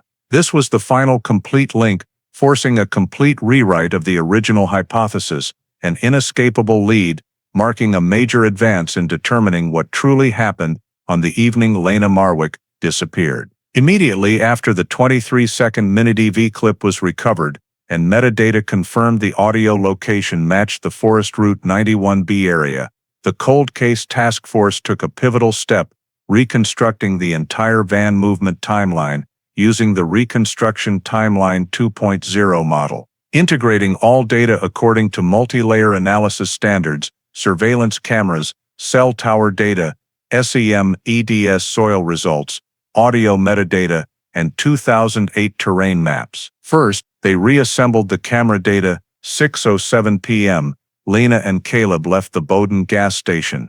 No further public cameras existed along Dry Fork or nearby forest roads, but actual travel distance and time were simulated using current GPS data and average speeds of similar vehicles under 2008 conditions. Analysis showed the distance from Bowdoin to the turnoff into the Forest Route 91 system required approximately 9-12 minutes, far less than the roughly 25 minutes Caleb claimed they spent driving around aimlessly. The task force then overlaid cell tower data onto the model. Although Lena's phone was turned off very early, the final cell ping still indicated the device connected to a tower south of Bowden, in the direction of the forest branch leading to mine #4, rather than toward Dry Fork Road as Caleb described.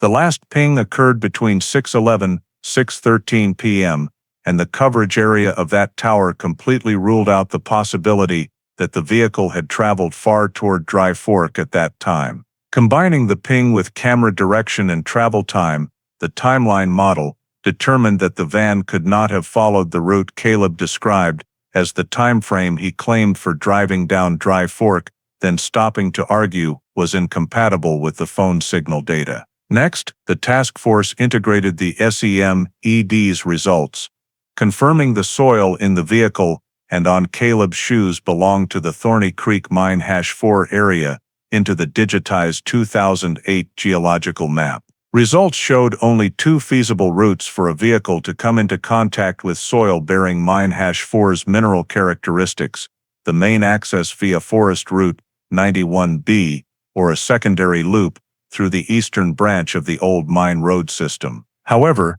the audio metadata from the 23-second video, wind noise, echoes, and characteristic compression matched only the area around Forest Route 91B, ruling out the eastern secondary route. Thus, the actual vehicle route was reconstructed as follows. 6:07 p.m. depart Bowden. 6:09, 6:13 p.m. travel along Route 33 toward the forest turnoff. 6:13, 6:17 p.m. enter Forest Route 91B. 6:17, 6:19 p.m. stop in a narrow forested area near the branch leading down to mine #4. 6:19, 6:20 p.m. The event recorded in the 23-second clip occurs from 6:20 p.m. onward is the major information gap. Approximately 90 minutes of critical uncertainty, identified by Reconstruction Timeline 2.0. This was a complete blank period in all data.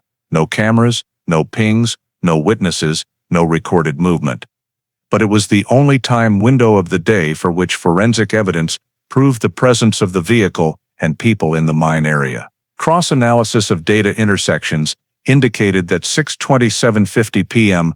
was the exact period the van and Caleb were at mine #4, as all mineral soil traces in the vehicle could only have been acquired if the vehicle entered the mining area directly, not from splash, indirect transfer, or contamination by others. The task force particularly examined why the vehicle was later found on Dry Fork Road instead of at the mine. Simulating travel time between the mine and the discovery location showed that driving from the mine area to Dry Fork took 16-18 minutes, matching the time frame Caleb described for leaving the area after the argument. This led Reconstruction Timeline 2.0 to a key conclusion. The story of stopping because of an argument was actually a false description of an event that occurred at an entirely different location, the mine. When all layers were overlaid on the map, every piece of data converged on one point. The primary event leading to Lena Marwick's disappearance occurred in the mine forest area near Forest Route 91B during the 6:17-7:50 p.m. window. More importantly, this 90-minute blank period could not be explained by any harmless hypothesis. If it had only been an argument or aimless driving as Caleb claimed, the mineral soil evidence would not exist. If the vehicle had not stopped in the forest, the audio metadata would not match. If no impact event occurred, how could the mini-DEVI have captured that chaotic audio? Placing all this data side by side, the Cold Case Task Force reached a strategic conclusion. The entire focus of the investigation must shift completely away from the Dry Fork Road and instead center on Thorny Creek Mine #4 as a potential dump site where Lena may have been harmed and/or where her body may have been buried or disposed of. Reconstruction Timeline 2.0 officially marked the complete redirection of the entire investigation. This was no longer a missing person with no trace case.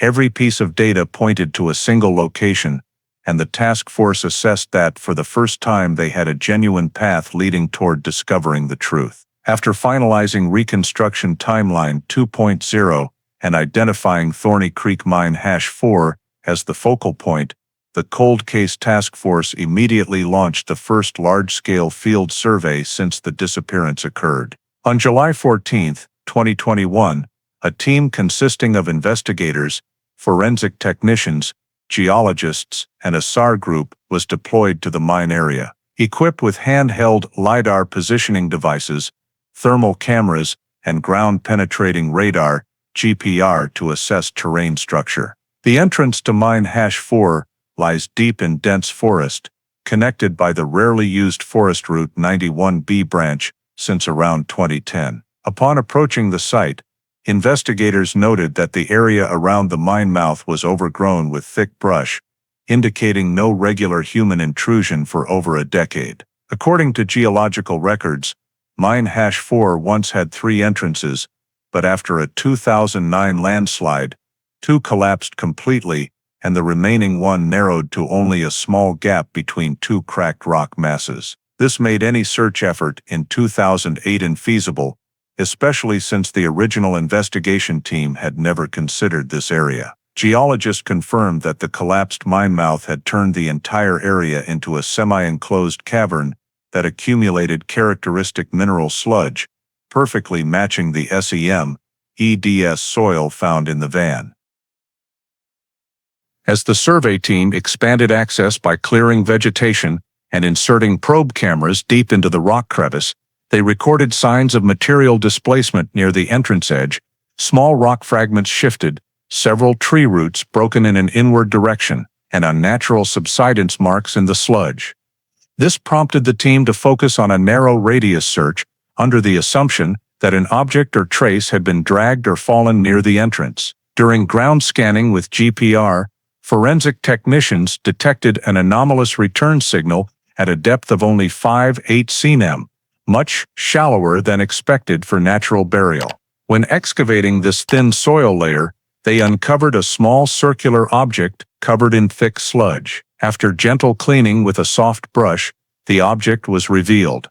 A handmade stone beaded bracelet, pale turquoise mixed with opaque white beads. Investigators immediately recognized it as matching the description provided by Lena's family in 2008.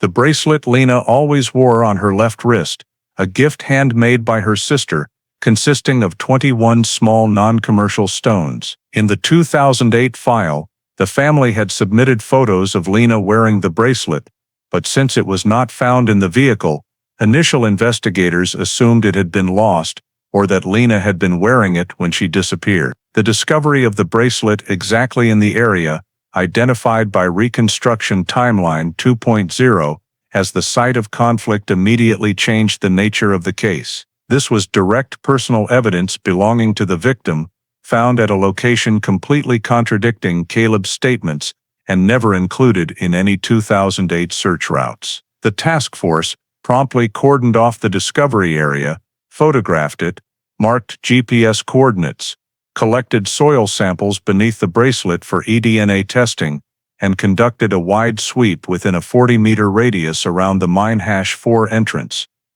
During the search for smaller fragments nearby, they noted 2 additional significant signs.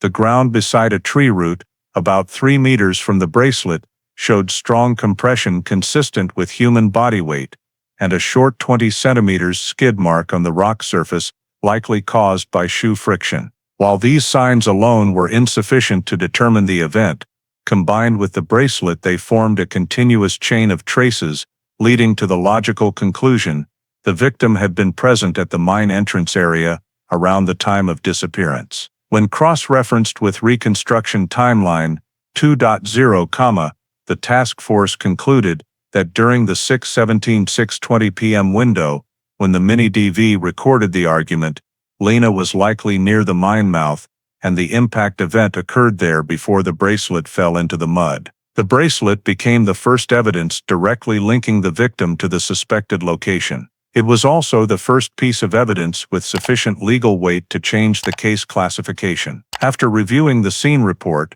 preliminary test results, and timeline overlays, the Tucker County Sheriff convened an emergency meeting. The task force presented that the stone bracelet could not have ended up at the mine by chance. There was no reason for Lena to leave Route 33 and walk into Mine Hash 4, and the forensic evidence required treating the mine as a site directly related to the victim's disappearance. The meeting concluded, evidence recovered at the mine proves the victim was there. The case is no longer simply a missing person investigation. Legal grounds are sufficient to upgrade to a criminal investigation. This marked the first time in 13 years that the Lena Marwick case was officially reclassified from missing person to suspicious disappearance with evidence of foul play. With that decision, the entire investigative direction changed completely from gathering information to pursuing the truth about a crime that had been concealed for over a decade. The Cold Case Task Force, after recovering Lena's stone bracelet at Thorny Creek Mine Hash 4 and confirming that the entire forensic data chain pointed to the same location, decided that the next step must be to summon Caleb Dorn for a second interview to directly confront him with the new evidence. The summons took place on July 26, 2021, at the Tucker County Sheriff's Office, with all parties present, the lead investigator, forensic specialist, county legal representative, and an audio technician responsible for explaining the mini-DV recovery process. Caleb appeared in a state of feigned calm, trying to maintain the cooperative demeanor he had shown during the first interview in 2008. But the task force no longer approached him from the angle of clarifying a missing person case. Instead, they used a full forensic confrontation, a completely different process in terms of pressure level. As soon as Caleb sat down, the investigators spread out a large map on the table, marking 3 points in red: the Bowden gas station, Mine Hash 4, and the location where the bracelet was found. They then presented Reconstruction Timeline 2.0, the van's route reconstructed using camera footage, cell tower data, SAM, EDS analysis, and audio metadata. Within the first few minutes, Caleb showed signs of stress. He repeatedly swallowed hard, shifted in his seat, and avoided looking at the map. The investigator began with the question, "Are you sure you remember the route correctly that day?" Sounding like a routine interview. But unlike 2008, this time, they immediately presented the first detail, the soil sample. The task force placed in front of Caleb the printed SAM, EDS results, describing the characteristic mineral composition of Thorny Creek Mine Hash 4. The investigator asked, "How do you explain the fact that the soil on your van floor and on your shoes matches the mine soil at 94%? Caleb responded reflexively, "I don't know. Maybe the mud on Dry Fork Road is similar." Immediately, the forensic specialist presented a folder, comparison images of Dry Fork soil, dark, rich in organic matter, lacking mica schist, and Mine Hash 4 soil, with completely different mineral characteristics. The investigator emphasized, there is no possibility of confusion. The mud on your shoes is only found at Mine Hash 4. Caleb was silent for a few seconds, then tried to deflect. Maybe someone stepped into the van before? The task force immediately refuted this. The shoes collected in 2008 had mud samples matching the soil on the van floor, with mineral traces present on the laces and along the shoe sole edges. For the first time, Caleb showed clear discomfort, his hands clasped together, fingers trembling slightly. The investigator moved to the second part, the mini-DV audio. They played the 23-second segment containing Lena's voice, arguing, and clear impact sounds. When the sharp impact noise echoed in the meeting room, Caleb narrowed his eyes, bowed his head, and his shoulders slumped slightly. The investigator asked, "You said the argument was minor, and there was no physical contact. So what was this impact?" Caleb remained silent. The audio technician explained the metadata identification process and how the echo pattern matched Forest Route 91B, completely ruling out Dry Fork Road. The investigator stated directly, "The video proves you were in the woods, near the mine, at the exact time Lena disappeared." Caleb could no longer claim the camera was malfunctioning or audio confusion. As the task force had prepared the full recovery process, documentation, in an irrefutable manner, Caleb began to show defensive behavior, I don't remember everything. We argued. She was recording. I don't know why it sounds like that. One investigator asked, "Did you push her?" Caleb reacted excessively. "No, I didn't do anything." The overly forceful denial further convinced the task force he was lying. The third step was the stone bracelet. When the investigator placed the evidence item on the table in its sealed bag, Caleb looked up but couldn't hold his gaze for more than 3 seconds. The investigator said, "Found near the entrance to mine #4, how do you explain this?" Caleb began sweating, his voice slightly trembling. "I don't know why it was there. We never went to the mine." The investigator immediately responded, "All forensic evidence proves you went to the mine. Not only did you go there, but a conflict occurred there." When cross-referencing the timeline and physical evidence, the task force presented the approximately 90-minute gap with no data coverage. A period Caleb could not explain. They demanded he provide a detailed minute-by-minute account after leaving Route 33. Caleb attempted to construct a new version of the story, claiming he remembered the timing wrong, that he might have gotten lost on a forest road. But every sentence was immediately contradicted by forensic data, rendering his statements meaningless. The investigator emphasized, "You lied about the route. You lied about where you stopped. You lied about the level of the argument, and forensic evidence shows only you and Lena were in that area, no one else." Caleb shifted from defensiveness to complete silence, giving short answers and avoiding all details. He knew his old statement could no longer be maintained, and any new statement would be immediately challenged by evidence. The confrontation session lasted nearly 3 hours. By the end, the task force had sufficient grounds to conclude that Caleb was concealing the truth and was directly involved in Lena's disappearance. In the emergency meeting immediately following the interview, the lead investigator concluded, "This is no longer a missing person file. This is a criminal case with a clear primary suspect, with clear forensic evidence, false statements, the victim's personal item at the suspected location, and audio indicating conflict." The task force unanimously determined that the legal threshold for obtaining an arrest warrant had been met. The application for Caleb Dorn's arrest warrant was drafted that very night, accompanied by the complete new chain of evidence, preparing to move into the next phase of the investigation. After the arrest warrant was signed by the Tucker County judge on the morning of July 27, 2021, the Cold Case Task Force coordinated with U.S. Marshals and the Syracuse Police Department to execute the plan to apprehend Caleb Dorn at his current residence in Syracuse, New York.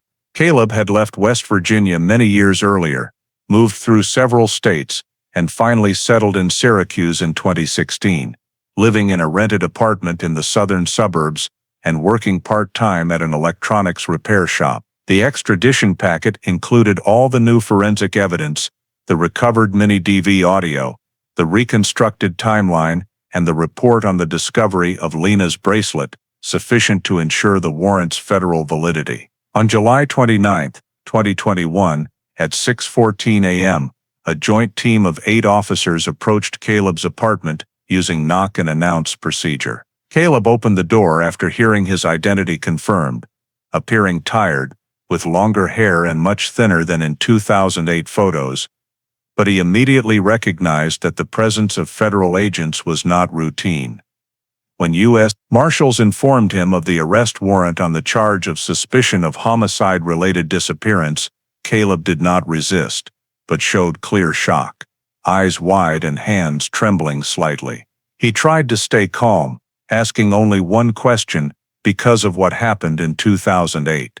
This was immediately noted in the report, because it demonstrated he understood the reason for the arrest without further explanation, a response inconsistent with his previous denials. During the search of the apartment conducted under the accompanying warrant, authorities seized several noteworthy items, despite Caleb having been out of the case for over 13 years. In the nightstand drawer, they found a small box containing miscellaneous items, including a beige hair tie matching the type Lena commonly used, and an old piece of paracord, about 30 centimeters long, cut at both ends, of the type commonly used for tensioning camping gear. Although forensic value could not be immediately determined, Caleb's retention of these items was flagged as evidence requiring examination because Lena's family had stated she carried several small personal items when leaving the Bowdoin station. In the closet, officers discovered a cardboard box containing an old travel notebook with the logo of a souvenir shop in Asheville that Lena had visited early in the 2008 trip. The notebook had no writing, but still bore the original price sticker. Its presence in Caleb's home drew special attention from investigators, as Caleb had claimed in 2008 that Lena kept all her belongings. However, this item was never found in the van when the disappearance was reported. Another old fabric bag was found in storage, containing a navy blue sailor-style neck scarf matching the one Lena was seen wearing in a selfie posted online days before she vanished. Although colors may have changed over time, it was seized for fiber and eDNA analysis. Caleb showed very little reaction when these items were seized. No argument, no questions about the reason, a stark contrast to his defensive and denying attitude during the previous interview. While being handcuffed and led to the transport vehicle, he avoided eye contact, breathed rapidly and shallowly, and said nothing further. Marshall's report noted Caleb exhibited passive compliance, meaning no resistance but clear signs of extreme stress. At the Syracuse police station, he underwent medical screening, fingerprinting, and photographing, then was held pending extradition hearing. Before the federal magistrate in New York, Caleb appeared shaken when hearing the forensic evidence catalog, especially when the prosecutor presented the SEM-EDS soil match and recovered mini-DV audio. The assigned public defender advised him to request a delay in extradition, but after a few minutes of hesitation, Caleb waived his right to contest and agreed to extradition to West Virginia. Court records confirmed he did not contest the validity of the arrest warrant and agreed to immediate transfer. This decision was considered unusual, as most cold case suspects attempt to delay extradition. Some investigators interpreted Caleb's quick acceptance as a sign he understood the new forensic evidence chain was beyond his ability to refute. On July 31, 2021, Caleb was handed over to U.S. Marshals and transported by road to Tucker County. Throughout the journey, he remained completely silent, staring out the window, occasionally tensing his hands as if trying to suppress physical reactions. Extradition was finalized at 4:50 p.m. at the Tucker County Jail, officially placing Caleb Dorn in West Virginia custody after 13 years since Lena Marwick's disappearance. This marked a profound turning point in the case.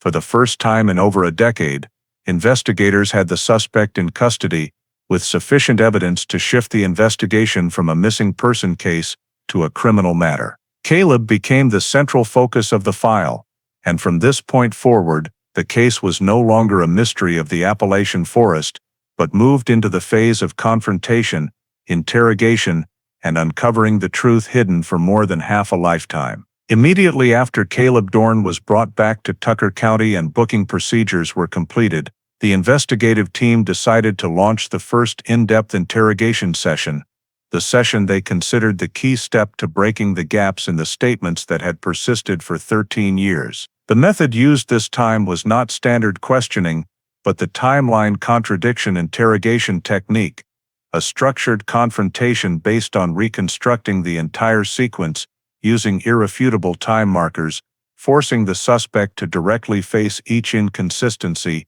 in his own story. Caleb was brought into the interrogation room at 9:05 a.m., hands uncuffed but under close supervision. He appeared exhausted after 2 days of travel and processing, but investigators knew this state could help break through his previously thick defensive layers. The session began with confirmation of personal information and reiteration of Miranda rights, but Caleb nodded in agreement to speak, his voice hoarse and tired. Investigators did not immediately ask about Mine-4 or the bracelet. Instead, they displayed Reconstruction Timeline 2.0 on the large wall screen. It clearly showed each time marker: 6:07 p.m. leaving Bowdoin, 6:09, 6:13 p.m. heading toward the forest turnoff, 6:17, 6:20 p.m.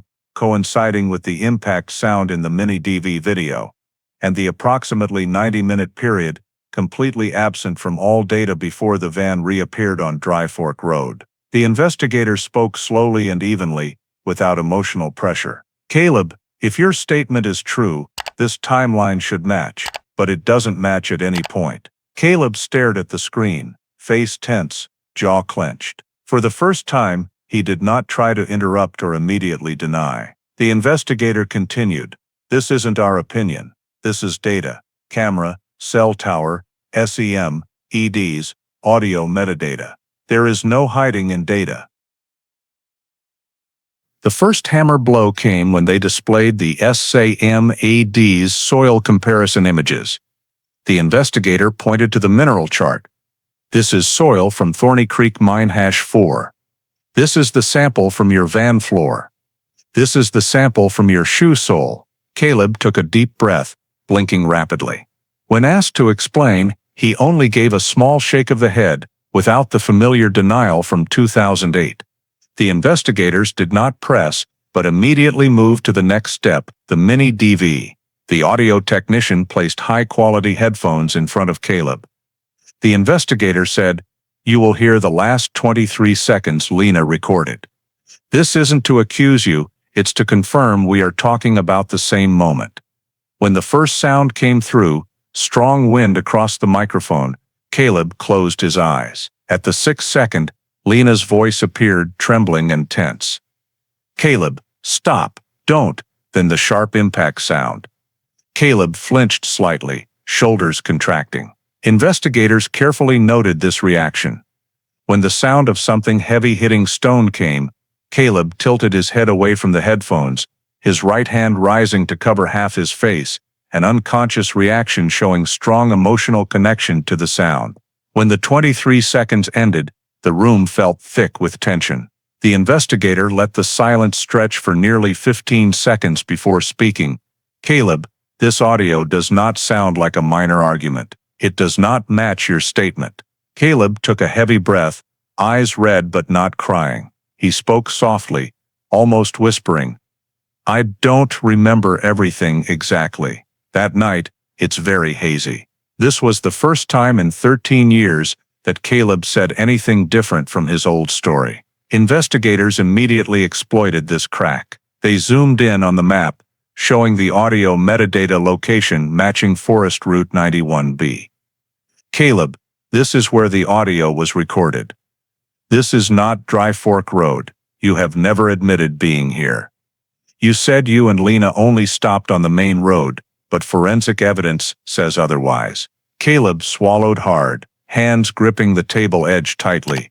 Investigators then presented the bracelet evidence in its sealed bag. "This is Lena's bracelet, found at the mouth of Mine #4. Do you still insist the two of you never entered the woods?" Caleb looked at the bracelet, a flash of pain in his eyes, lower lip trembling slightly.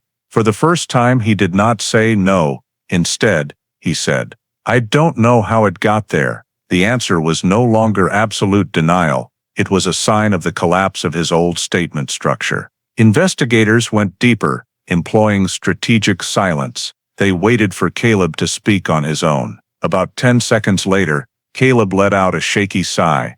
"We did argue, more intensely than I remembered. She got out of the van. I followed her. I had." He stopped, did not continue, eyes leaving the bracelet. Investigators did not jump to conclusions, only saying softly, "Caleb, your statement contradicts the data because you haven't told the whole story. None of this happened outside the woods. It all happened at the mine." Caleb raised both hands to his face, rubbing his temples hard. I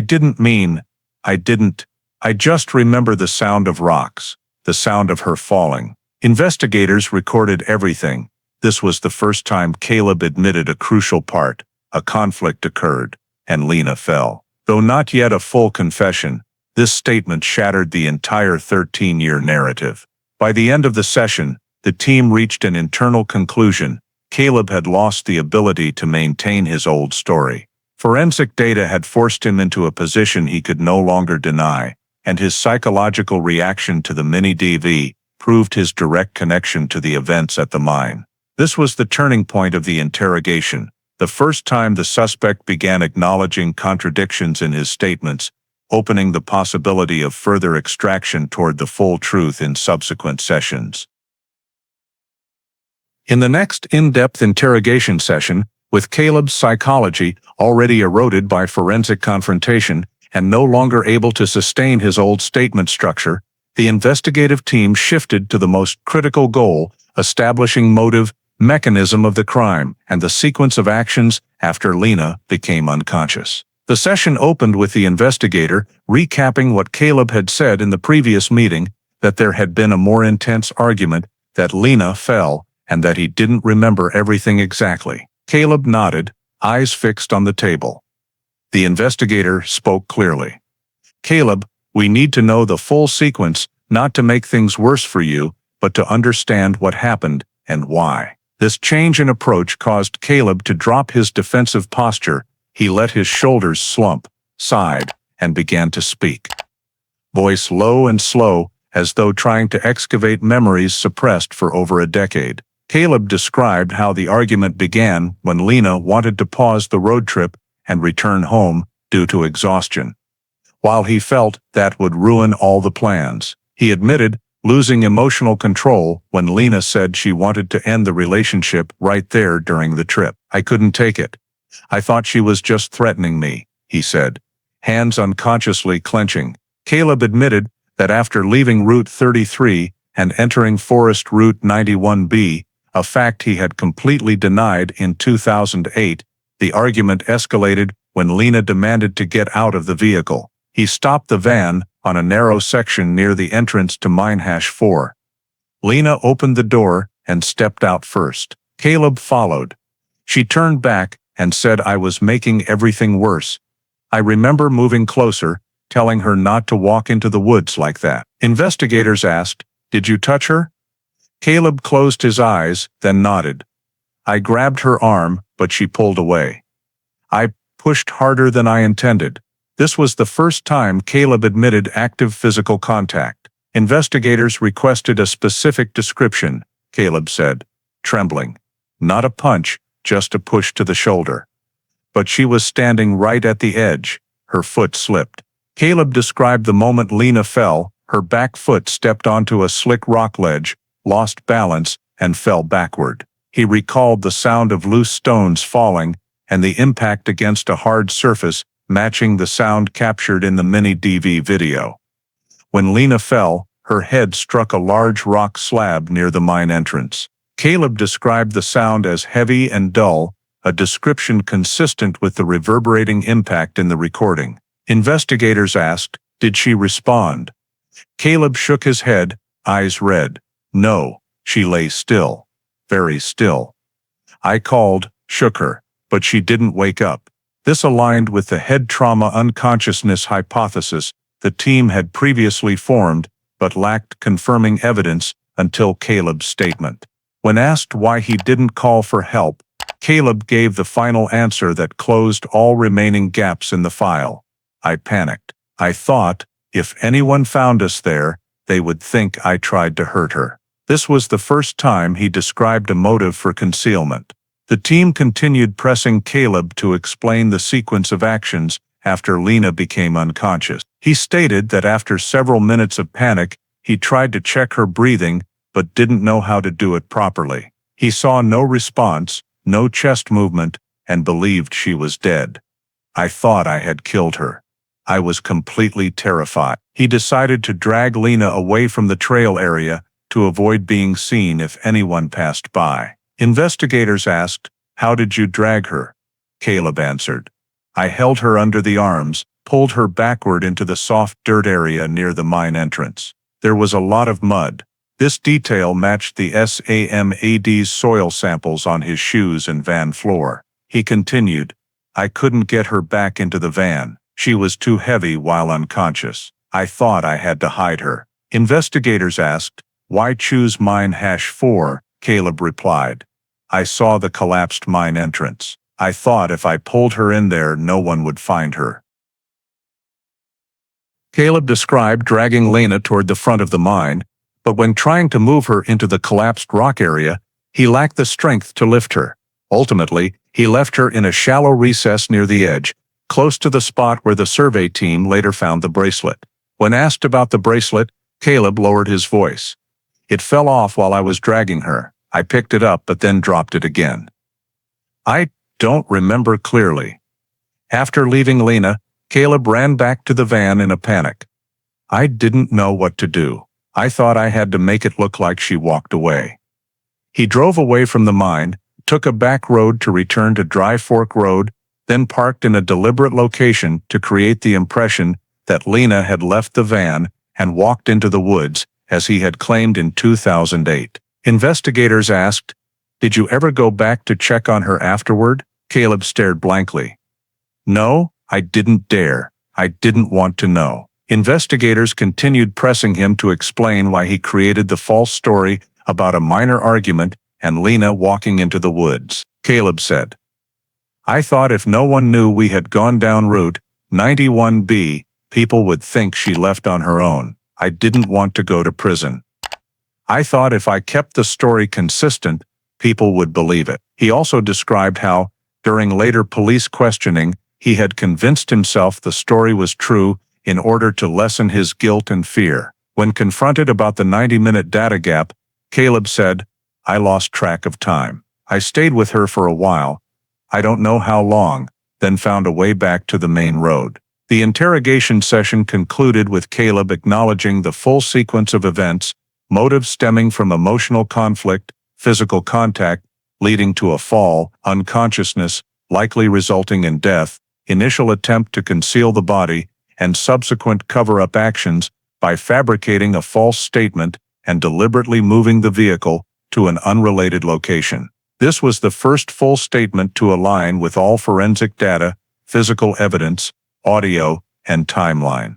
With this statement, investigators determined they had completed the most crucial piece, the mechanism and motive of the crime, preparing to enter the next phase of the case file. Caleb was brought back to the interrogation room the following morning, after the investigative team had reviewed all of his previous statements and determined that the next mandatory step was to accurately record the location of Lena's body in order to move the entire case into the exhumation phase. The investigator began by placing in front of Caleb a 2008 map of the Thorny Creek Mine #4 area, a 2021 LiDAR topographic map, and the collapse level diagram prepared by the West Virginia Department of Natural Resources following the 2009 mine collapse. Caleb stared at the large map for a long time, hesitating, but when asked to point out the specific location where he had left Lena, he nodded and began to describe it. Unlike previous sessions where he had been evasive or in denial, this time exhaustion and detachment were clearly visible.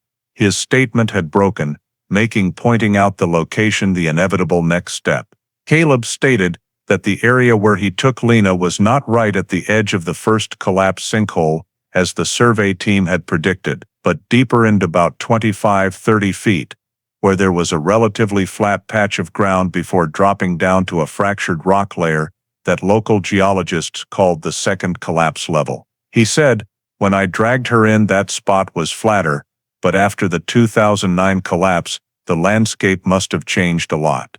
The investigator handed Caleb a blank sheet of paper and a pencil. Caleb began sketching, not a technical drawing, but a linear diagram showing the path he dragged Lena, the point where he stopped, the rock outcrop where her head struck, and the final position where he let go because he could no longer pull her any deeper. He marked that spot with a circle and wrote "here," as if by reflex. He then described that the second collapse level at the time was still an exposed rock face, not yet filled with sediment, as it was in 2021. There was an open rock fissure going downward. I thought if I left her near that edge, no one would easily see her. The investigator asked, "Did you push her down into the fissure?" Caleb shook his head firmly. "No, I left her on the ground surface, right against the large rock face. I couldn't look anymore. I left immediately." The investigative team moved to the next critical step, assessing the likelihood that the body could still exist after more than 13 years in a geologically dynamic area. They asked Caleb to describe orientation landmarks from 2008 that could be correlated to 2021 conditions. Caleb listed 3 features: a broken eastern white pine trunk about 4 feet above ground, a rock with white quartz mineral veins running diagonally, and a section of old metal railing from the mine's active days lying diagonally near the entrance path. These features narrowed the estimated search radius from the initial 50 feet down to approximately 18 feet.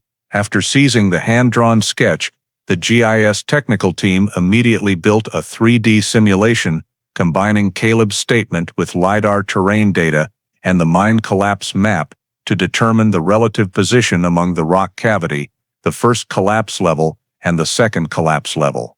The model showed that the location Caleb described matched a depression lying beneath approximately 1.2–1.6 meters of post-2009 collapse fill material. Thanks to this match, the investigators asked Caleb for final confirmation. "Is this the position where you left Lena?" Caleb stared at the screen for a long time, hands clenched together, then nodded without hesitation. With this confirmation, the investigative team immediately shifted to planning the exhumation. Excavation could not proceed using standard methods because Mine Hash 4 was classified as a hazardous abandoned mine with secondary collapse risk.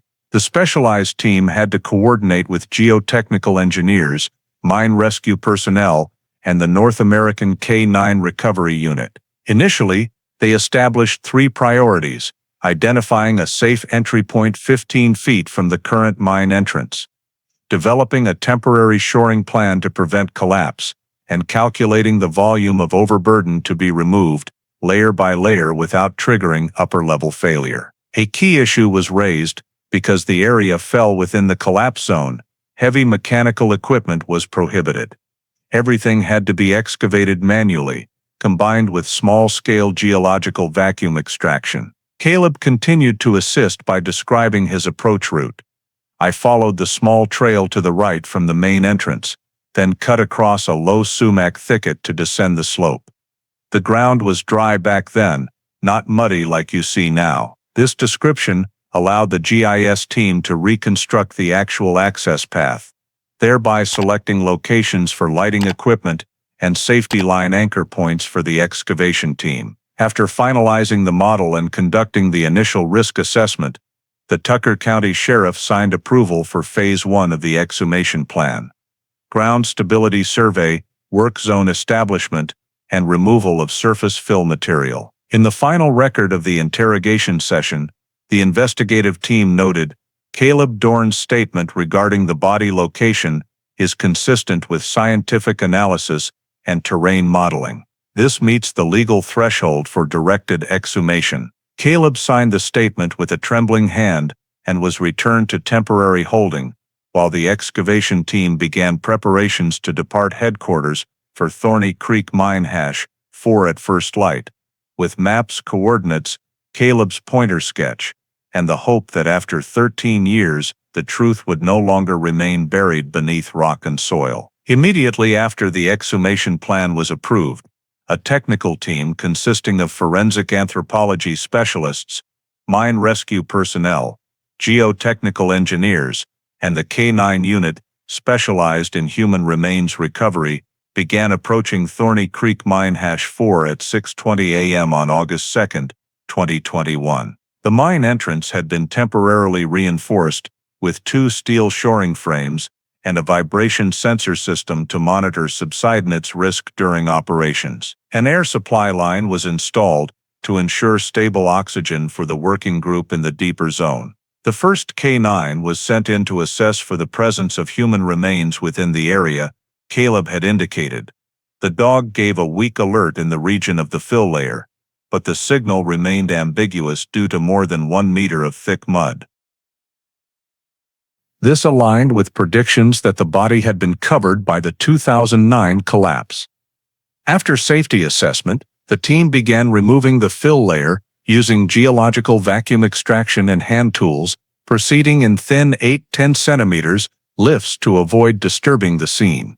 The first layer consisted of loose soil mixed with roots and mineral fragments, no bone evidence. By the third layer, approximately 40 centimeters from the surface, a specialist discovered a small piece of dark blue fabric, decayed, but still retaining the distinctive double-stitched seams of women's denim jeans. The fabric's location matched the estimated model from Caleb's statement regarding Lena's body placement.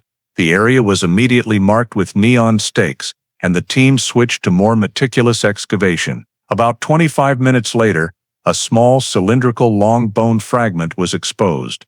Initially difficult to identify due to brown-gray mineral staining, but the forensic anthropologist confirmed the shape consistent with an adult human finger phalanx. Continuing approximately 30 centimeters to the left, the team uncovered a larger curved bone section, arc-shaped, suspected to be part of the mandible. The region's high pyrite content had slowed decomposition, preserving overall bone structure despite surface corrosion. The collapse prevention team added half an additional shoring bay for safety as they dug deeper, given the weak rock vault in the second collapse level. Continuing to remove thin soil layers, at approximately 1.1 m below surface, they discovered a thin strap-like object, brittle synthetic fiber material, with an intact metal buckle, indicating it was likely a bag strap or camera strap. Lena's family had stated she always carried a small cloth bag on trips, secured with a thin gray mouse fur-colored strap.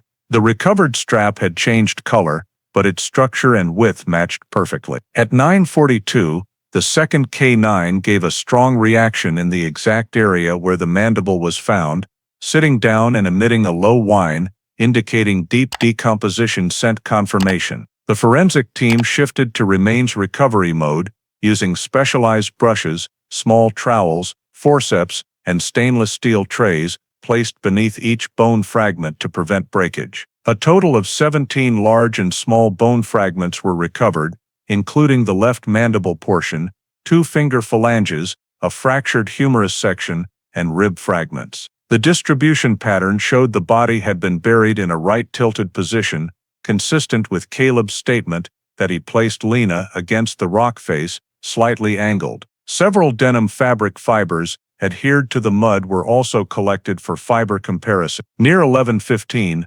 beneath the mandible area, a thick black organic rich mud layer appeared, typical of water-retaining fractured rock zones, explaining the complete absence of soft tissue. Because deeper excavation would risk mine roof instability, the team collected all exposed remains and packaged them according to protocol, each fragment placed in a separate rigid container, labeled, mapped in 3D coordinates, and photographed from multiple angles. Control soil samples were also taken for comparison with the 2008 mud found on Caleb's shoes. All evidence was transported to the Tucker County Forensic Lab and the West Virginia University Laboratory for analysis. In the forensic lab, the genetics team began DNA extraction from the mandible and humerus, 2 sites with the highest DNA preservation potential in a mineralized moist environment. After 36 hours, STR profile analysis showed a 99.9998% match with Lena's mother and brother's reference samples.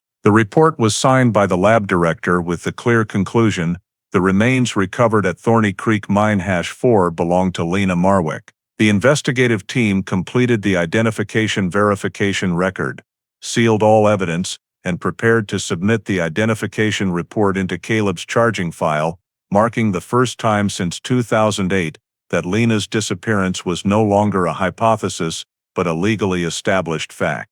Caleb Dorn's trial opened at Tucker County Courthouse in December 2021, nearly 4 months after Lena Marwick's remains were positively identified via DNA. Courtroom 2 received heightened security due to intense public interest, and proceedings continued over multiple days.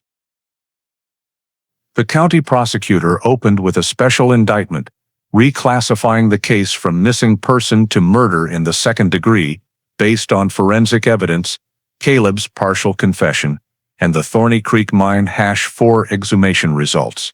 Caleb, represented by defense counsel, entered a not guilty plea, but did not dispute having been with Lena at the mine area, forcing the defense strategy to focus primarily on reducing criminal liability by arguing an unintentional accident.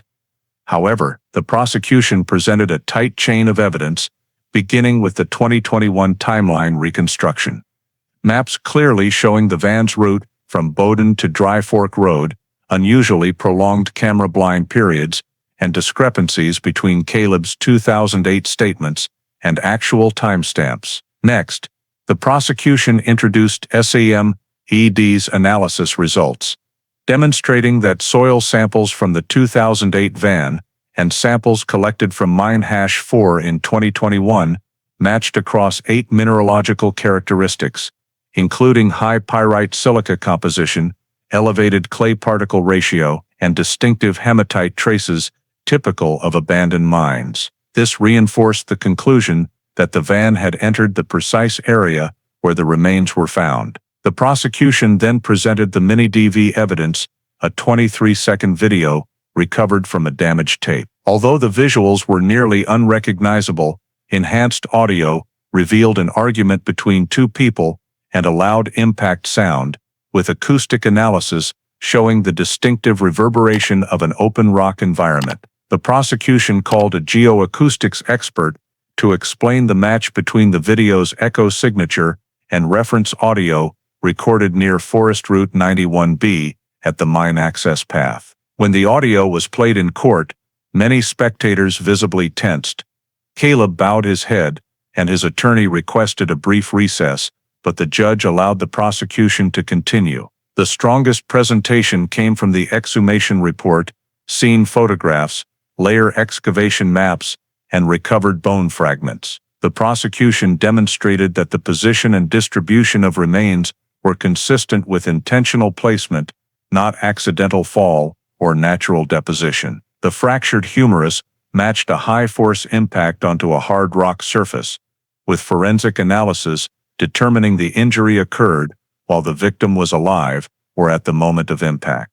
The prosecution also displayed the hand-drawn mine diagram Caleb created during interrogation, noting that the circled here location corresponded almost perfectly with the recovery site, refuting defense claims of stress-induced memory loss. In closing argument, the prosecution analyzed motive, the argument over ending the trip, the audio showing escalating conflict, scratches on Caleb's hands visible in the 2008 body cam, and mine mud on his shoes matching mine hash 4 samples. The prosecution concluded, Caleb Dorn did not merely cause Lena Marwick's death, he intentionally concealed the body, staged a false scene, and concealed the truth for 13 years. This was not an accident.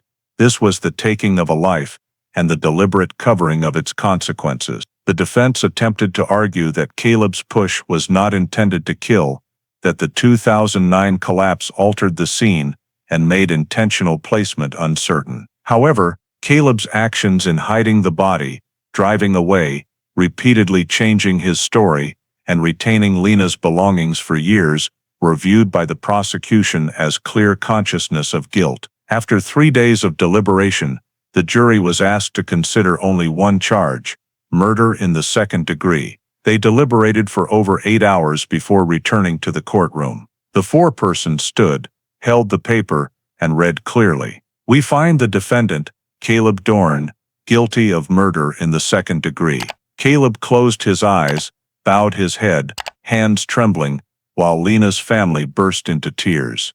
Many in the courtroom sat in absolute silence. At the sentencing hearing 1 week later, the judge emphasized the prolonged nature of the concealment, the severity of abandoning an injured victim without seeking help, and the extended legal and social consequences for the victim's family and community over more than a decade. Based on West Virginia sentencing guidelines, the judge pronounced 38 years in state prison, with no eligibility for parole, for a minimum of 22 years. The sentence rang out clearly, marking the conclusion of the trial. And for the first time since 2008, Lena Marwick's death was officially recognized by the court as an act of justice. The professional summary of the Lena Marwick file was completed in early 2022, after Caleb Dorn's sentence was handed down and the full cycle of investigation, reinvestigation, trial had concluded. The review board, consisting of representatives from the Tucker County Sheriff's Office, West Virginia State Police, WVU forensic experts, and advisors from national missing persons programs, examined all procedural errors from 2008 against 2021 standards. The most prominent error was the excessively low risk assessment during the initial 72 hours, classifying the missing person report as non-critical, prevented immediate large-scale search deployment, causing the missed opportunity to locate the van before mud evidence could be washed away, or before Caleb returned to move items. The second major error was the improper sealing of the van in 2008. Interior evidence received minimal handling, soil samples were not subjected to mineralogical identification, and contact traces were not cold preserved, significantly reducing later biological analysis potential. The third error involved witness management and statement inconsistencies. Caleb's statements contained multiple illogical points, yet because no clear criminal indicators existed, investigators did not apply timeline cross-verification or full route camera checks, techniques that 2021 technology executed very effectively. The summary report concluded that if current risk assessment protocols had been applied in 2008, the Lena case would very likely never have become a cold case. Conversely, the report also highlighted the breakthrough advancements of 2021 that created a new model for investigating long-term missing persons cases. AI enhancement of old body cam footage, EZMED's analysis of archived soil, recovery of damaged mini-DV tapes, and 2.0 timeline reconstruction became textbook examples of how modern forensics can revive seemingly hopeless cases. These steps were subsequently formalized into the Cold Case Forensic Upgrading Protocol, a set of recommendations shared with over 17 states having similar mountainous terrain to West Virginia. The case's second major impact was in the field of missing persons search. After reviewing the initial delays, West Virginia enacted new regulations in 2022, requiring activation of an enhanced missing search tier in all Appalachian Wilderness missing person cases where the reporting party confirmed loss of contact for over 6 hours and the subject belonged to a high-risk group.